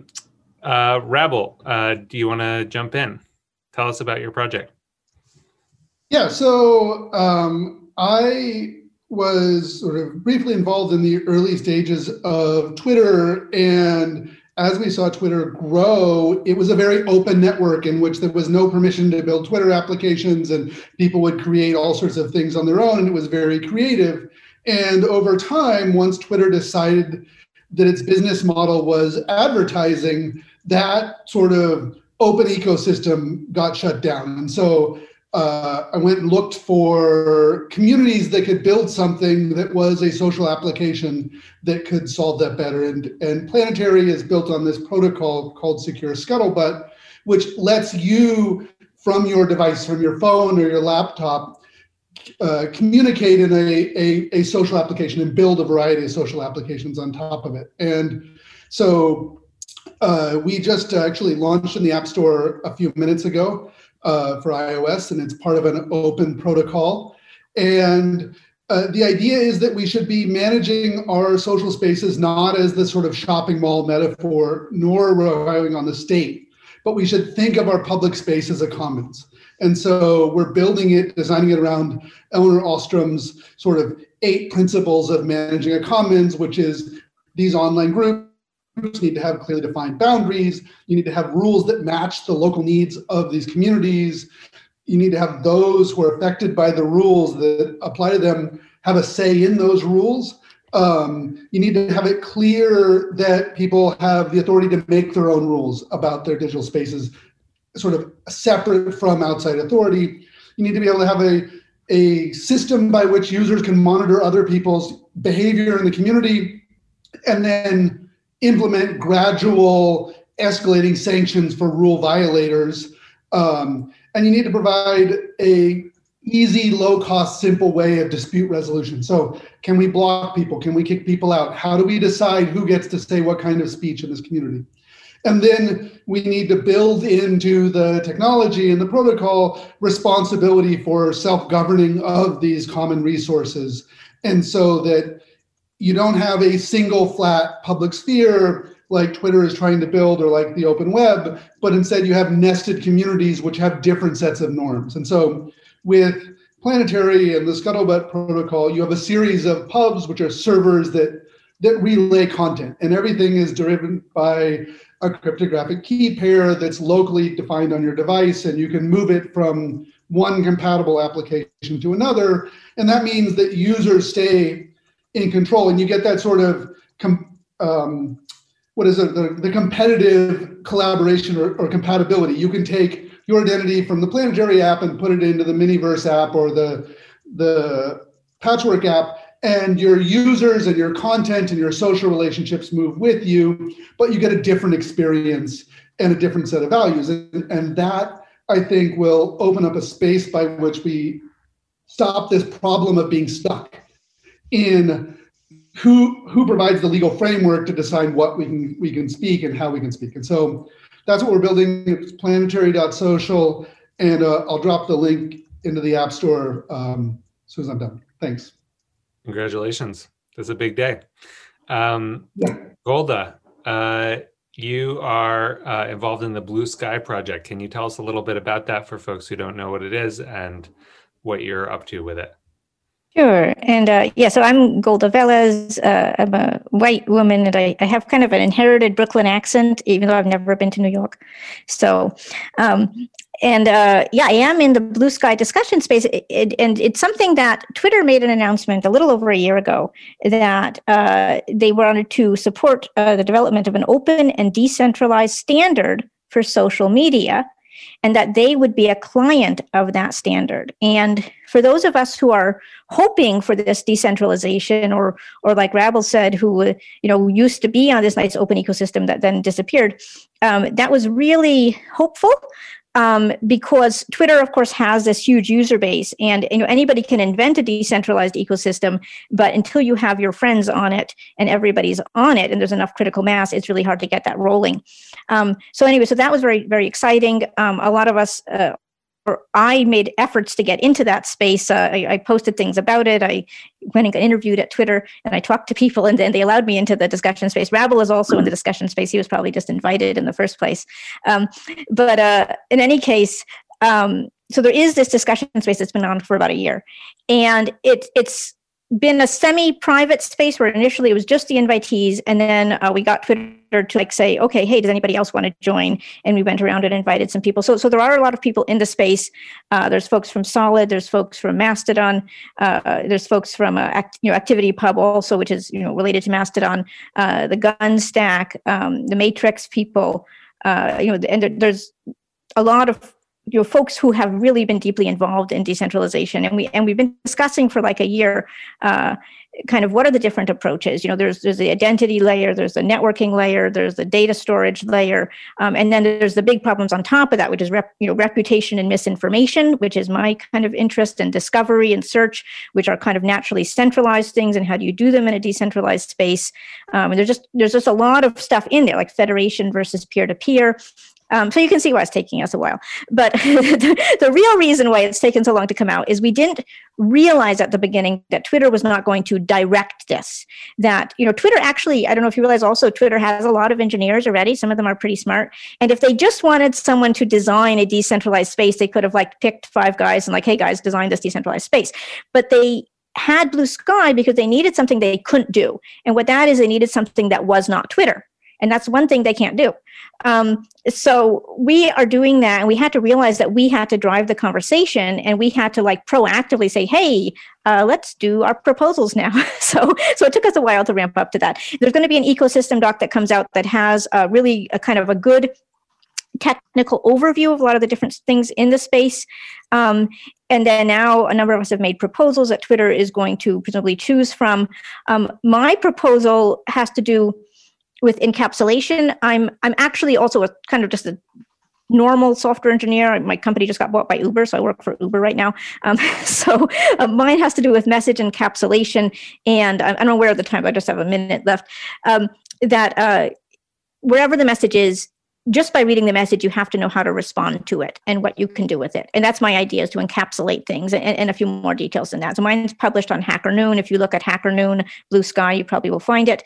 And I just wanted to wrap up by quoting Jack on one of these things. He did join our initial conversation. He told us, the biggest and long-term goal is to build a durable and open protocol for public conversation, that it not be owned by any one organization, but contributed by as many as possible, and that it is born and evolved on the internet with the same principle. So we're trying to evolve it. And if you want to find out about it, it's going to be more public. But right now, if you just go to Twitter, Blue Sky, and start making some noise, someone should probably answer you. Wonderful, thank you. So I'd like to go back around to each of you first, and then we'll kind of get into some conversation. But in the same order, can you just talk a little bit about, like, what's driving you, what's motivating you to build this kind of thing? Why do you care about this? You can start. Yeah, I'm building this because I want to have a nice time on the internet with my friends, and this is a way for me to do it, and it's worked so far. So I want to spread that to other people. That's it. It's a reasonable aspiration. Rabble. I mean, that's a great question. So in part, I'm building it because I feel like there was a path in sort of the Web 2.0 social networking, social media apps that was derived from open standards and open protocols and open APIs, and we lost them.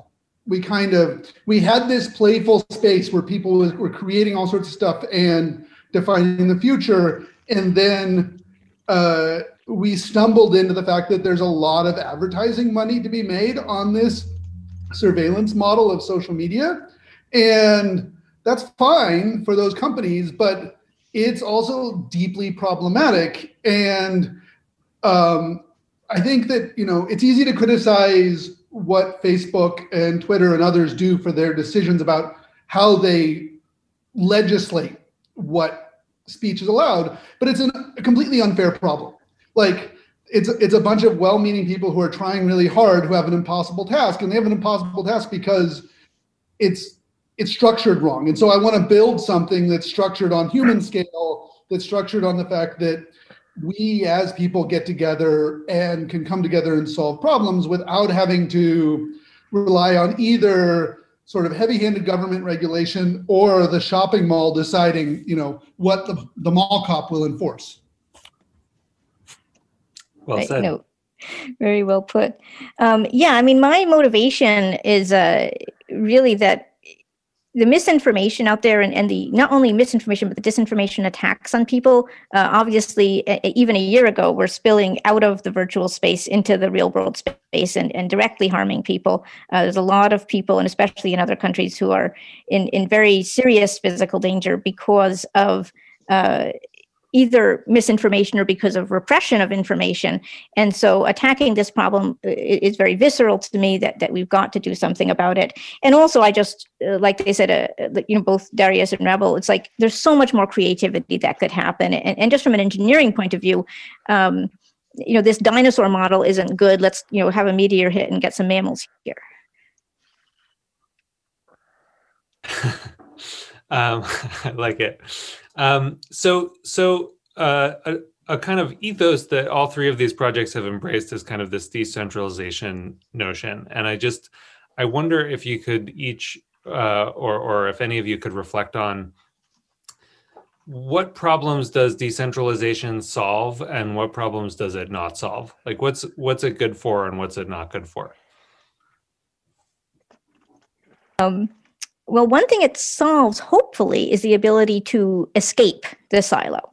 Because if you manage to have a decentralized protocol and people have adopted it, then you can talk to your friends even if they don't use your same app. So that's a problem it's hopefully good for. A problem it's not good for is it doesn't necessarily do anything to address the spread of misinformation unless you build some stuff on top of it. Yeah, I mean, I would say that that's one of the really tricky parts, is that we have a bunch of people who are very socially progressive and well-meaning, working on building these tools, And maybe 20 years ago would be like, well, if we just give voice to the voiceless and empower people, then it'll be this liberatory thing. And the reality is that what we need to do is both design systems that let people provide checks and accountabilities, and realize that just like you can't control the speech of someone at a bar where they're trying to, saying racist things, you can't control that kind of speech. But what you can do is give people better tools.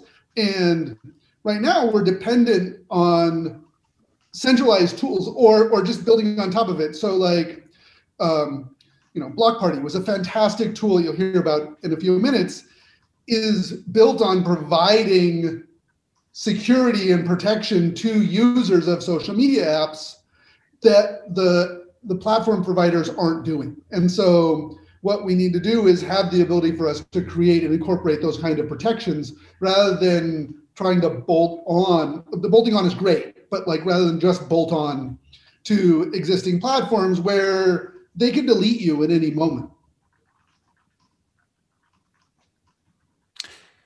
Yeah. It brings to mind, obviously, a lot of the events of the last week in terms of, and I think, Ethan Zuckerman, who we'll hear from tomorrow, has a really interesting piece on kind of how will what's happening now with the deplatforming of Trump lead to might it lead to a kind of alt-right tech ecosystem?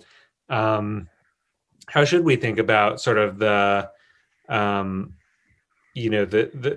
virtues of a multiplicity of spaces versus just one?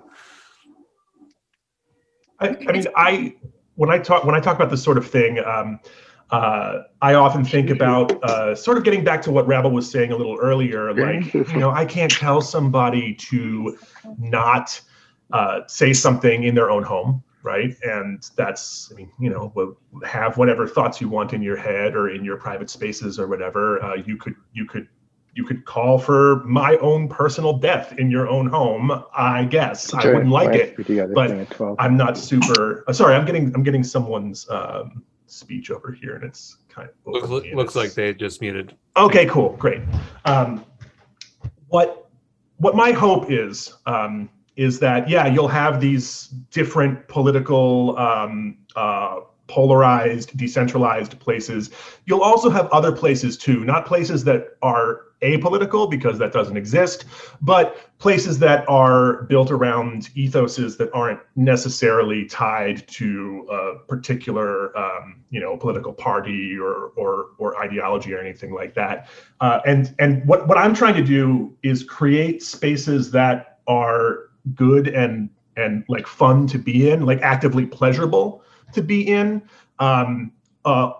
on the assumption that the people who are in these super hyper polarized spaces they're freaking miserable. They actually hate their lives, and I want to provide a place and let other people provide places where they can come, where they don't hate their lives anymore. And that's the hook, right? The hook is not, oh, it's decentralized, it's this, it's that. The hook is, you'll be happier if you're here.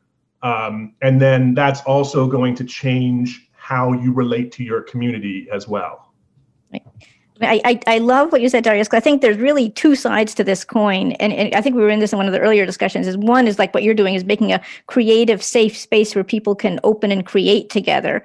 And then the other is, what do we do when people actually do bad things? And I think it's very ironic right now that, Parler has migrated to Gab, which was written by people who are incredibly progressive. And now that software is being used by these, what I would say is nut jobs who are trying to hurt other people. And I think that my answer to the other side of the coin, not the part you were just talking about, is you have to have a federated system with accountability where it's like, you know what, if you even talk to him, I'm not going to carry your traffic. And I would say you only go to that level if somebody's actually trying to like kill somebody. But I think that you do have to have a graduated system of sanctions, just like, Ullman talks about. And at the highest level of sanctions is that if you are part of our federation, you can't help these guys because they're trying to kill people. And then there's many, many levels lower than that, where there'd be graduated levels. And you would have to have some, democratic, work-weighted way of agreeing on what those things are. So I really think we have to create some kind of federation that has agreements between each other, that doesn't try to overemphasize brittle values, but does recognize that some things have to be there. I want to try to wedge in one other question. Such a fascinating conversation. Darius, I loved what you wrote on the Run Your Own Social website. You wrote, most of the problems that exist are social problems with social solutions, and I've tried to lay some of these out. There are still some unsolved problems where better tech can help. And so, this question of what jobs should technology do and what jobs are actually sort of like people layer jobs? I'd just be curious for each of you to reflect on that.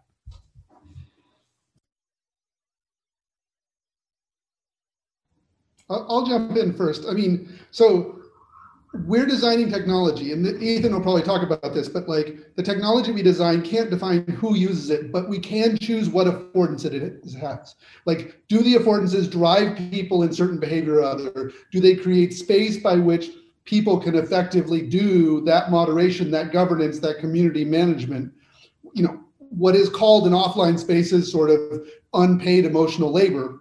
Can they do that? And then can we then design systems that regularize that, incorporate it? Right now, I, on a regular basis, get contacted by Antifa and Black Lives Matter and journalists from all over the world who have had their accounts deleted or suspended on Twitter and Instagram. And then I have to use my personal social connections to backdoor to constantly get these accounts restored. I don't want to have to do that anymore. And so, how do we build software that has that social role as part of it? Darius or Goldie, do you have a quick final thought on this? Just that what Rebel said is really important, because that happens too. There's actually, any tool you build, the attackers will use it. So if you have a reporting tool, the attackers will have coordinated reporting attacks on the people they don't like. And also that the bad guys usually have more money.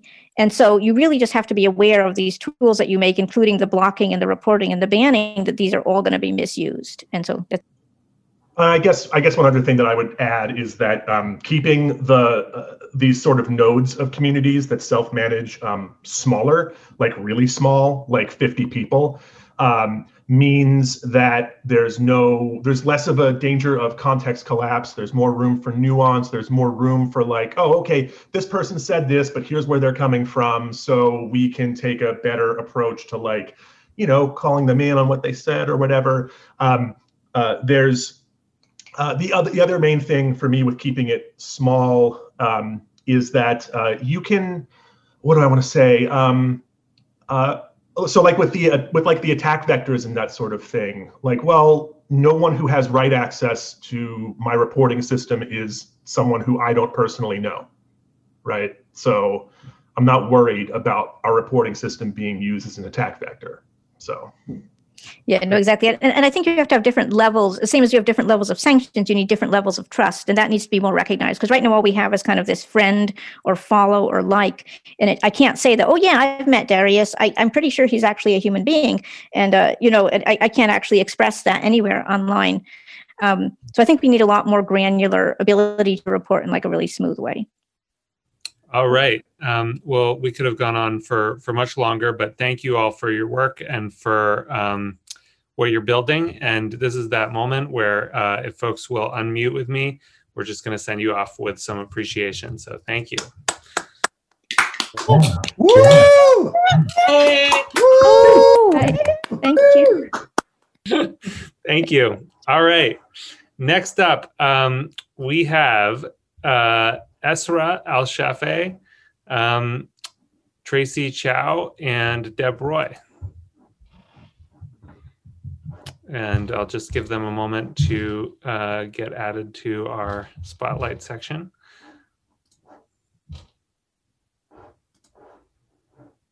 Hey, Tracy, let's grab Esra. We might need you to do your camera. There we go. Great. And folks know Esra's needs to appear pseudo, whatever the image form of pseudonymously is. Great, welcome. 3 really brilliant different projects, and I'd love to hear first from Esra on what you're up to for a couple minutes. Sure, thank you. Actually, give us 1 minute, because let's get the slides up so that folks can see that as well. Great, okay. So folks can see, it may be a little difficult, but yeah, there we go. Great, off to the races, go for it. Thank you, everyone. I'm really thrilled to be here. Describing myself, I've always been represented in the form of a simple avatar, physically anonymous on the web due to the sensitive nature of my work, considering the risks involved. So I'm from Bahrain, the founder of Majal.org, which for the last 15 years has been creating digital platforms that amplify underrepresented and marginalized voices in the Middle East and North Africa. These platforms include Midistunes, which is a web and mobile app for underground musicians in the region who use music as a tool for social justice advocacy. Another one is Microrights.org, which is a platform for interactive campaigning on the plight of migrant workers in the Gulf region, a segment of the population that is literally enslaved to this day through abusive systems and policies that enable it to thrive for the sake of economic gains and power. And then also Ahwa.org. Ahwa is the Arabic word for passions, and it's a platform for the Arab queer community that uses gaming mechanics to facilitate high quality interactions. So the aim was to reduce the isolation that comes from extreme anxiety and fear, being a part of a community that is essentially criminalized by our governments and our societies. And so we use a point system for users to escalate and access various features on the site to help overcome the major obstacle of trolling, so that users feel a sense of protection and at the same time have incentives to engage more in a meaningful way on the platform. Wonderful. Thank you. Excited to hear more about all of this. All right, Tracy, I believe you're up next. Great. Hi, everyone. I'm Tracy. I'm a software engineer, diversity and inclusion activist, and founder and CEO of Block Party. So Block Party is a consumer anti-harassment service that aims to give people back control of their online experience. Our beta product lets people clean up their Twitter experience by auto-muting users based on configurable filters. So the way it works, as you can see from the illustration graphic, it runs continuously in the background to monitor mentions and replies on Twitter, and anything that doesn't pass your filters is hidden from Twitter, it's muted. And so using Twitter itself is less noisy and traumatic, but everything that's hidden is also put into a folder on Block Party for later review if necessary. Although the immediate pain point we're trying to solve is abuse and harassment, the broader mission is user safety and control. And so we're trying to let people choose what they want to see and engage with, and also protect their mental health while acknowledging other important user needs too, like being able to review what's been filtered for things that are actually okay or even good, and also for the bad things like real threats that need to be considered. And in terms of product philosophy, Block Party is very much centered on the user and that experience as someone who may be experiencing harassment.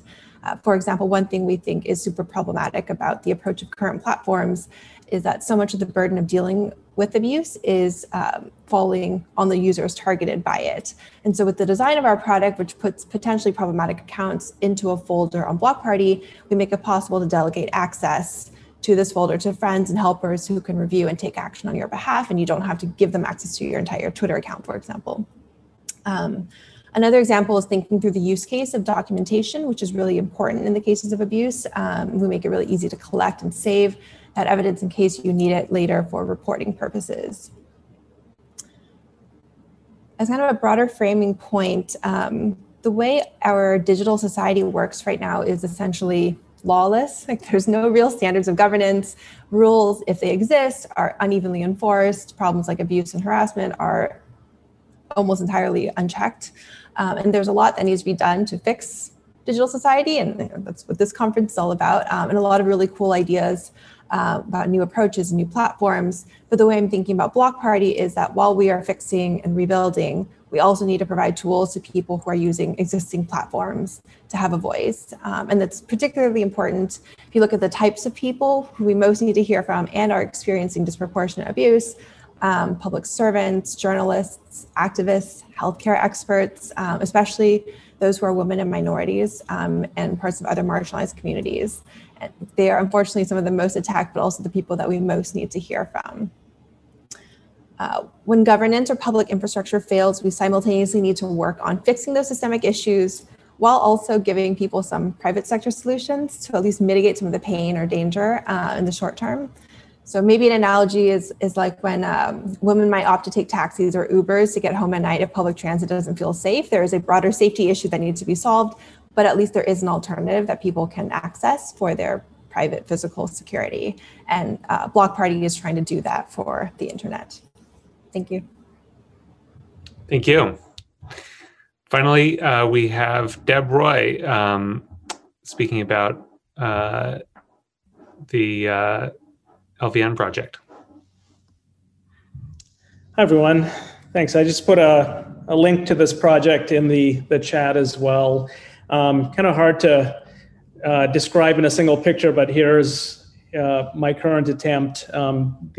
The idea of the Local Voices Network was really motivated by a desire to create a new space for underheard voices and perspectives, and in particular to be able to surface nuance and complexity that we spent an awful lot of time studying social media and mass media content where the loudest, most extreme voices dominate. So can we create a new space? And there's really two components to how we're approaching the design of Local Voices Network, to create a kind of network of conversations. On the technology side, the job of the tech is to help kind of scaffold facilitated dialogue, kind of make it easier for people to be able to actually host and record and capture the resulting speech that occurs from small group dialogue.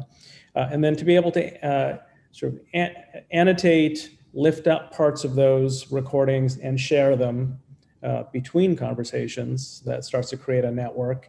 And then analytics tools that brings together human listening and machine learning to find and surface patterns across larger collections of conversations. So that's sort of the role of the tech. And let's stay on the previous slide for a second. And on the human side, to design facilitated dialogue scripts, kind of recipes for conversations that really invite the participants that come into these conversations to have agency in steering the agenda of the conversations, and sharing both hopes and concerns about life in their communities, and also linking those hopes and concerns to a lived experience and narratives, sort of personal stories and experiences. So we can go to the next slide. We launched this effort, which is essentially through a kind of community organizing model in Madison, Wisconsin in 2019, where we invited people from communities to learn facilitation practices, learn how to use the technology, which at the time involved a physical device, a digital hearth that was in circulation in public libraries. You could check out and gather around the hearth, and the hearth would record the conversation, upload to the web. And then with the pandemic, we switched to Zoom and really saw things scale. And this is, if you can't read the vertical, sort of tens of thousands of minutes of recorded conversation. We've now had participants from 28 states around the country that have participated. So I'll just end by giving you a sample of what is starting to happen with this effort. So if you just go to the next slide, it's just kind of a case study. And again, I won't be able to do justice to it. So I'll just put one more link here if you become curious about what happened in Madison. There was under a kind of racially charged situation, the previous police chief was forced out of his role, and then the Madison Police and Fire commission announced that they wanted to run the search for the next police chief in a new way and bring the community into the actual selection process. They hosted a series of conversations using the LVN platform, and then our team combined the resulting conversations that they hosted with an archive of hundreds of people at this point who had participated in small dialogues, because we launched in Madison in 2019, and used this kind of machine learning plus human listening process to synthesize patterns of what we heard relating to community safety and policing. And those are translated into a set of interview questions, several of which were used in the final round of interviews, and the final 4 candidate interviews responding to those essentially questions sourced from the community were released publicly and used as a basis for selecting the new police chief, who was just hired a couple of weeks ago. So we see this as an example of a kind of civic infrastructure that we think is scalable, both the human dimension and the tech dimension, to create sort of a new way to bring underheard voices into, in this really crucial decision-making process. So I'll end there, and I'm going to just share one last link in the chat.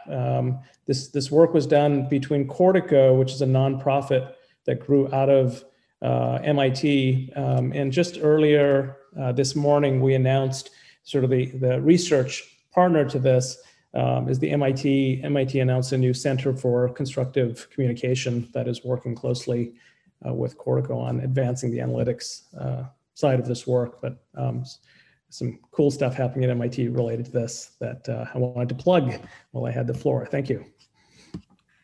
Thank you all. So I want to toss that same question out first, which is for each of you, like what motivated your taking this project on? What was the driving question, need, circumstance that led you to this? So I came to be working on Block Party with a few different things coming together. One is I'm a longtime Silicon Valley person. I was an engineer at a number of the different Valley companies, at Google, at Facebook. I was at Quora very early and at Pinterest very early. So as a software engineer at these companies, got to see how they were getting built from the ground up. Got to participate in a lot of the really core product decisions around what content gets distributed, what moderation tools look like. In fact, I built some of the earliest moderation tools for Quora because I was already getting harassed. Even when I just first started and we only had a couple thousand users. And so I started building these tools out of personal need. Kind of simultaneous to this work as an engineer, I've also done quite a bit around diversity and inclusion activism, which has come out of my experiences being a woman in tech and being a minority in that regard, and seeing how the lack of diversity and inclusion representation on teams leads to oversight and just forgetting about things that are quote unquote edge cases that are actually quite big cases that are very real, things like abuse and harassment. But when teams don't have folks that experience abuse and harassment, they don't think it's that important. And obviously there's much broader implications for the lack of diversity than that as well. But then kind of ironically, from my diversity work, I built more of a platform for myself using Twitter primarily as the channel to reach people around activism. And I get quite a bit of abuse and harassment because of that. So I counted it up. It's been at least 15 years of dealing with online harassment, but it's been much worse over the last few years. And so a big part of my wanting to work on tools like Block Party is just to help myself. I feel very lucky to be at the intersection of having the experiences and skills, having been an engineer at platform companies, and knowing how they operate and how they make decisions and where some of the gaps are, and also being the target customer of the product that we're building and experiencing harassment and figuring out what is actually useful. Thank you. Deb, would love to hear what motivated you to get into Cortico and local voices. Well, I've had a pretty long history of analyzing social media, and we did a big effort around the 2016 presidential election, analyzing Twitter, commentary about the election. We partnered with the Commission for Presidential Debates and tried to translate tweets into questions for a different job interview. So some of the questions put to Trump and Clinton during the presidential debate were sourced from Twitter data. And, after that was all over, and really by the time we were halfway through the 2016 cycle, it was clear to our team that something pretty dramatic was shifting. We weren't trying to predict outcomes, but the level of, I'll just say after the election, we did two big studies. One, which was just really revealing of how fragmented the network looked, and was really we could see the underlying, in some ways, root causes of, enabling conditions for polarization, and then add information. We did a big study of how false news spreads through social media.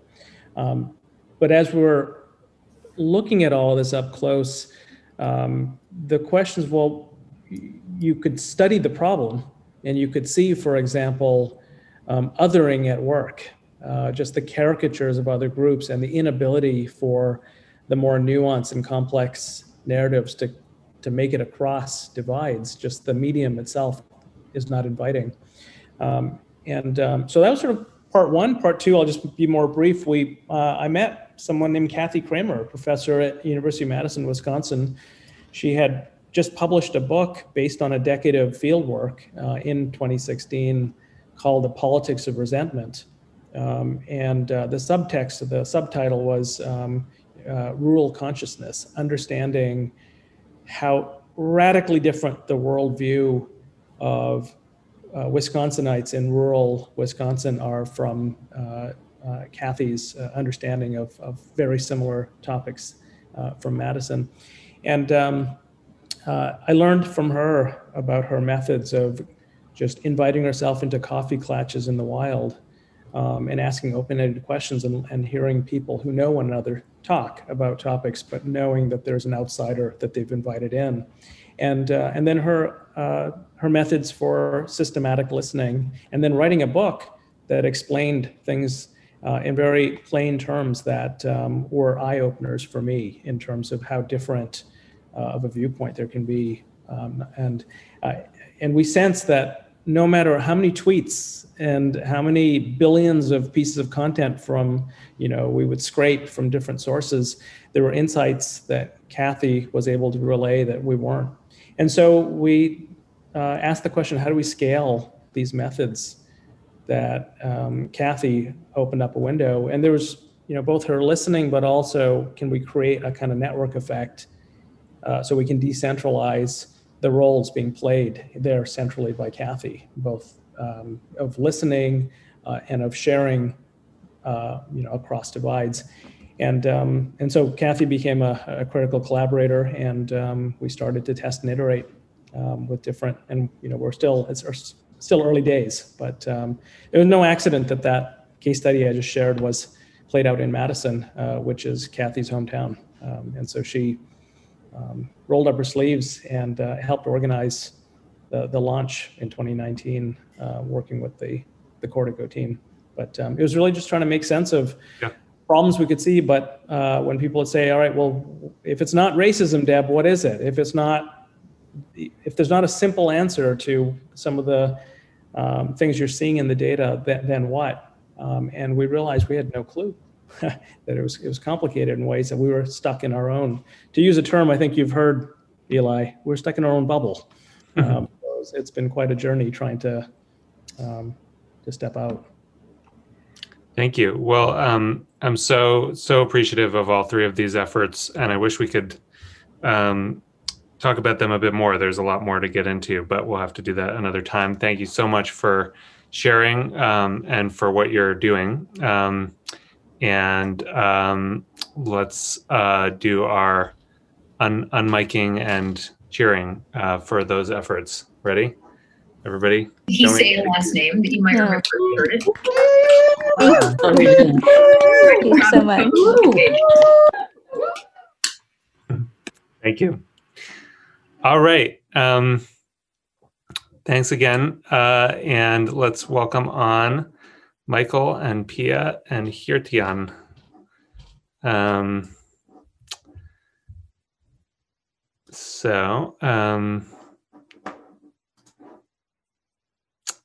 while we're gathering our group, same deal. We're going to just ask each of you to do a couple minutes of kind of overview of what it is that your project is, and then we'll get into some conversation. So, Michael, would you be up for sharing a bit about Front Porch Forum?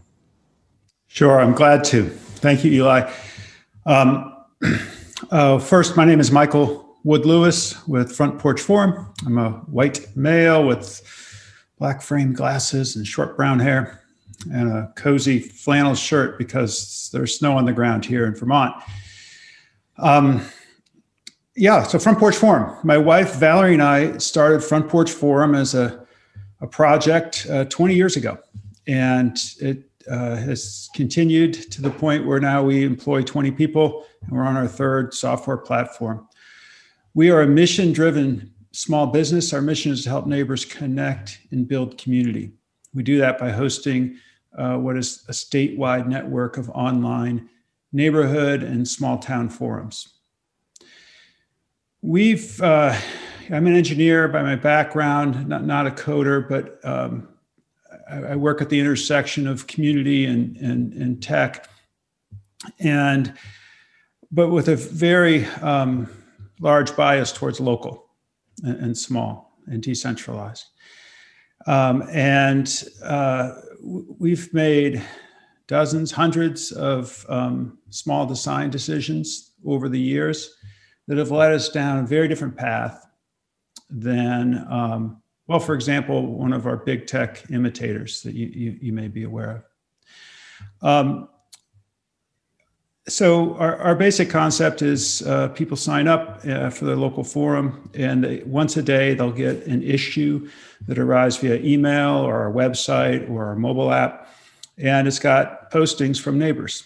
And we also include local officials, and small businesses, nonprofits can participate if they're local. And the average issue might have about 10 postings. They might average a paragraph or two in length. It's not emoticons. It's not LOL type stuff. It's more substantive. The most compelling content tends to gravitate towards the top. It's lost pets and cars for sale and people seeking plumber recommendations and people announcing a protest gathering, a town hall for whatever, or debating the school budget, really just about anything. A couple key differences from our approach. There's no anonymity. It's like wearing a name tag and showing up at a block party with your neighbors. Also, every posting is reviewed by our staff of online community managers before publication. So we're not a venture capital scale up to take over the world type of model. Our whole intent, is that our members will spend 5 or 10 minutes a day on our service, not hours and hours. And that will inspire them to have engagement in the real world. Before the pandemic, that meant conversations on the sidewalk. Now it takes other forms. But it's all about building connection among neighbors. Yeah. Thank you. Yep. Let's go to Pia. Pia, can you tell us about Open Collective? Wait, can you hear me? The host is asking me. We can, yeah. Okay, great. So Open Collective is a platform that enables communities around the world to pull money together to raise funds without needing to create their own legal entity or their own bank account to do it. So essentially, we provide open finances tools for communities to be independent. We are very bullish about the role of communities in the world, the impact that communities have when they manage to get their ideas to life. And we want to support them by enabling them to unlock access to economic resources. And so Open Collective is a platform, it's an open finances platform that allows them to manage budgets transparently and manage their expenses and receive contributions. And at the same time, the other piece of the puzzle is a network of organizations around the world that act as the custodians of those funds, right? So we enable thousands of communities through this network of organizations and through the Open Collective platform to receive funding. Last year, the communities on our platform managed to access $15 million in funding. So it was a very, obviously with COVID and a pandemic, the number of mutual aid groups that we were able to serve and support was just incredible. It was obviously a very tough year for everyone, but really seeing people showing up for each other in that way, the amount of funds that they were able to raise, the amount of communities that they were able to support was just incredible. So yeah, that's what Open Collective does. Awesome. And last but not least, we have Geert-Jan Bogaerts from the Netherlands. Thank you very much. I'm really inspired by all these fantastic alternatives that I'm hearing. I mean, we have all become so dependent upon services being rendered by Google and Facebook and Amazon, etc. And we're all looking for ways to escape kind of their grip on our digital lives. And I think a common problem that many of these alternative tool sets face is that it's often very hard, if not impossible, to achieve a kind of network effect, to get the kind of scale up that you need in order to really get some traction and acceptance by the broader public. A lot of times they need more marketing punch and a public acknowledgement that actually those are better options to use. I think that's where Public Spaces come in, that I represent. Public Spaces is a coalition of about 25 Dutch organizations, public broadcasters, cultural institutions, public libraries, museums, festivals. We've even got Wikimedia Netherlands in our coalition. And altogether, we represent or we reach about 75% of the entire Dutch population. So the coalition shares basic public values such as transparency and accountability, openness and autonomy. And we want to contribute to building a more ethically sound internet. And we feel the best way to do that is that we can build on our strength, which is our reach, our public reach. We can mobilize our very large audiences, 75% of the Dutch population, to start using these alternatives. So in short, Public Spaces is about public values and public adoption of alternatives. Currently, we're in the process of working on a mapping tool set. This means that we are making inventory of tools that we are currently using within our own digital environments, our websites and our apps. And we're auditing these tools on 3 different sets of criteria. The first one is, what are we actually using them for? Is it for gathering comments or logging in our users or for tracking audiences? Is it to perform some kind of analytics magic or for sending out newsletters? So that's one category of questions that we're trying to answer. The second category of criteria is to what extent do these tools adhere to Public Spaces values? Are they open source? Are they transparent? Do they give the end user some kind of control? Are they user-friendly? And finally, the third set of criteria, are any alternatives available that score better on these values? And if not, what kind of functional value do they provide? Can we work with their creators? Can we perhaps, plug into the open source community to help adapt and replace the old with the new? So we're in the process of, and hope to replace Google and Facebook authentication with Irma, substituting Discus for the Coral project, moving away from Facebook and use, for instance, FriendCamp, and do away with YouTube and move on to PeerTube. And as we're talking, we're gaining some traction. We've been officially recognized by the Dutch government as of now, and been asked to set up a national conference for a healthier internet. We're very excited to organize it. And there's now also a European spin-off. So we're talking with our friends in Austria, Germany, United Kingdom, and several other countries. So it's kind of scaling up, and we'd love to extend the discussion even more to, an even broader international audience. Awesome. And please do, I know you're organizing an event around this in the spring, and would love to share that with folks if that's something that's open to more folks. Yeah, I would love to hear from each of you just briefly. Was there a moment or something that that sent you on this journey? I know each of you have interesting ways of that you came to what you're doing now.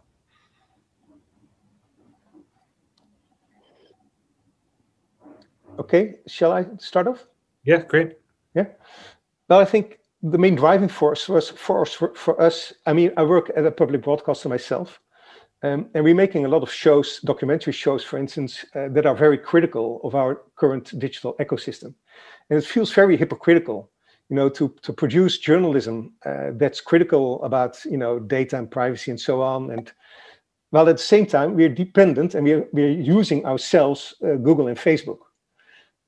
So I think the main motivation for most of us, for most of our coalition partners at the very least, was that we want to help ourselves by becoming less dependent upon these commercial platforms, by promoting open source alternatives and start using them ourselves. Great. Pia, can you share? Sure. Yeah. So I come from politics. That's kind of what I used to do. Maybe I do that. I don't know, but everything is politics. But I actually come from building a political party and running for elections in Buenos Aires, my hometown. And I guess what we were trying to do at the time was to kind of change the system from within, essentially running for office and trying to figure out ways of opening new spaces for civic engagement and participation and like rational, citizen debate. And we hit a wall, a very clear wall, that is that we were naive. We were trying to ask the status quo to give us permission to transform the status quo, right? We failed to understand the nature of power, that power is conservative. So from then onwards, I started thinking, how can we start building outside of our current political institutions, our current systems, namely the nation state? And so we started thinking about what structures are there, what structures can we build that support us as a global community of peers that we share the same commons, that is this planet. And so kind of we had several approaches to on this, but the one Open Collective does is we noticed that communities, so our economic system, our financial system understands corporations that speak corporation language and that they operate in a scarcity-driven economy with those assumptions. And also the system understands the individual, right? The person that is freelancing, and they understand what it means tax-wise, and they understand what it means like economically. What our system does not understand is a community with economic power, right? Because if you're just a group of people from different places in the world that come together and you have a shared mission, you essentially, in order to have money, you need to become something that you're not. You need to incorporate somewhere in the world. You need to establish a hierarchical structure. You need to have some sort of ownership or some sort of hierarchical leadership. And what we were seeing was that we are circles and we're trying to fit in a world that is made for triangles. So instead of doing that, we started thinking about how can we build platforms for circles. And collectives are circles. Collectives are groups of people, no matter what they are, that they come together and they're able to have funding as an organization without needing to become one. Great. And Michael, what about you? Yeah, thank you. Our story goes back a long time, a couple decades. And it wasn't about, here's some cool tech, what can we make with it? what can we do with it? It was about a realization that we needed more resilient local communities. And the surest way to do that is to increase social capital, is to get people more connected, more involved, more bought in, knowing each other. And so we looked around and we tried a few different things, monthly potlucks and, different, cool things, but it was a lot of work and it was hard to get anything that stuck. And then we started thinking more about, wow, people are checking their email, this is 20 years ago, every day. What if we somehow got in that channel? And we built from that. And we've continued to build from that. And so now we have, for every 1,000 households in Vermont, we have 750 members. So we just have unheard of traction. And people show up for the free and simple and the everyday stuff. But then that social capital starts to build. And before you know it, they're plugged in to a park cleanup or to helping out the homeless shelter or what have you. And then when crisis hits, and we've had no shortage of that in this world last year especially, people are better able, communities are better able to respond. Awesome. I wonder if, we've had a lot of conversation over the last couple of days about what's local and what's scalable. And, it strikes me that we have, I'm curious to hear, how much is Vermontness intrinsic to what you're doing with Front Porch Forum? How much is, being based in the Netherlands give a kind of ethos of what public spaces is up to? Pia, you've worked in a bunch of different geographical settings. Like, how much does that matter versus how much are these like anyone anywhere could do these projects? I can start on that if that's okay. When we started our effort in our own neighborhood, people said, well, that's great. It'll never work anywhere else in greater Burlington. It won't work, in the different sides of town. And then we expanded it and it worked everywhere. And they said, well, that's fine. That's greater Burlington. That'll work there, but it'll never work in the rural areas. It'll never work in the poor, old, shuttered mill town. And it's worked in all those places. Each experience is quite different. That said, other folks will come to us and say, we have to spread this and take it everywhere. And I said, I don't know how to design Front Porch Forum in the suburbs of Phoenix or in, Miami. It needs local knowledge and local leadership to tailor it to local needs. I think from my perspective, a prerequisite would be that there's some kind of tradition of having a public sector that's being publicly funded on the one hand, but being politically autonomous on the other hand. So it's somewhere, it's a kind of perhaps a European tradition, you could say, to have a strong public sector like that, like public broadcasters. I mean, we're completely autonomous and independent. There's no political pressure in most of our European countries, at the very least, to produce a certain kind of content. There are statutes and laws that kind of govern that, but still, our funding comes from public means. And I think that kind of lays the groundwork for another kind of thinking about how we could rebuild or renew the internet. The BBC, who's one of our talking partners in the Public Spaces Coalition, is running a program right now called Public Service Internet. And we're talking with other public broadcasters as well. And I think that's a fruitful, layer upon which to have your discussion, which is not directly or completely probably transferable to other types of societies that have completely different traditions. So for me, I guess I'm a big believer of thinking outside of the territory, outside of the constraints of the territory, maybe because I moved around so much, but also because I have a deep belief that having a voice in this world shouldn't be an accident of birth. So everything that I work on, everything that I try to build is, at least I believe that is for everyone to use regardless of where they are.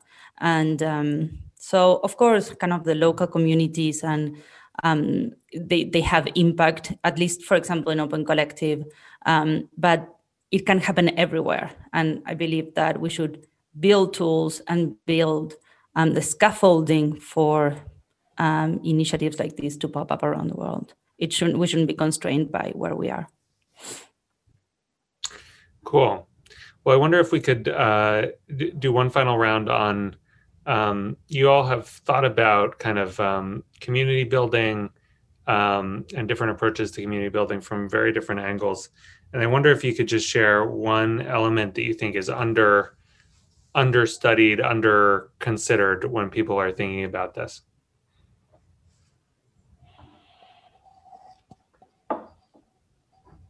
I'll just say the human element of implementation. We never imagined Front Porch Forum as being fully automated. We always saw it as a human's job to pull together neighbors into conversation, and the tech can help facilitate that. And I think that thinking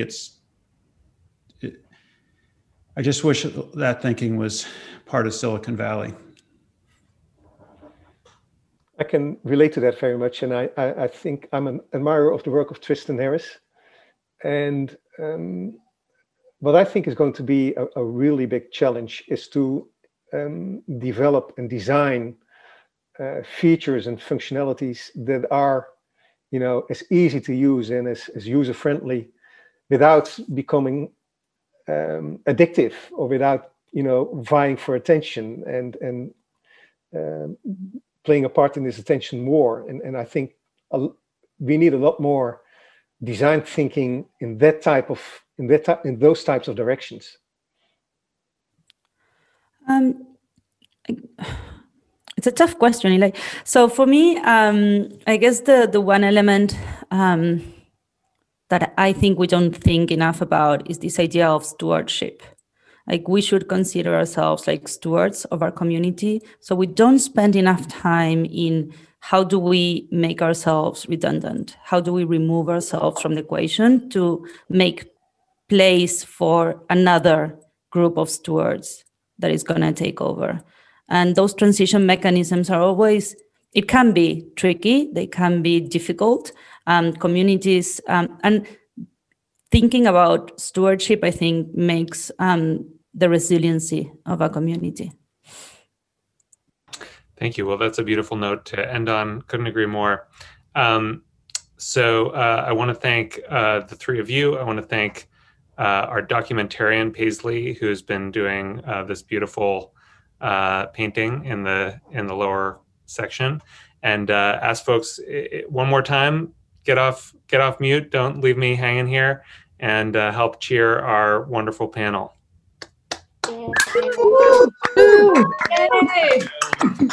Yay! Yay!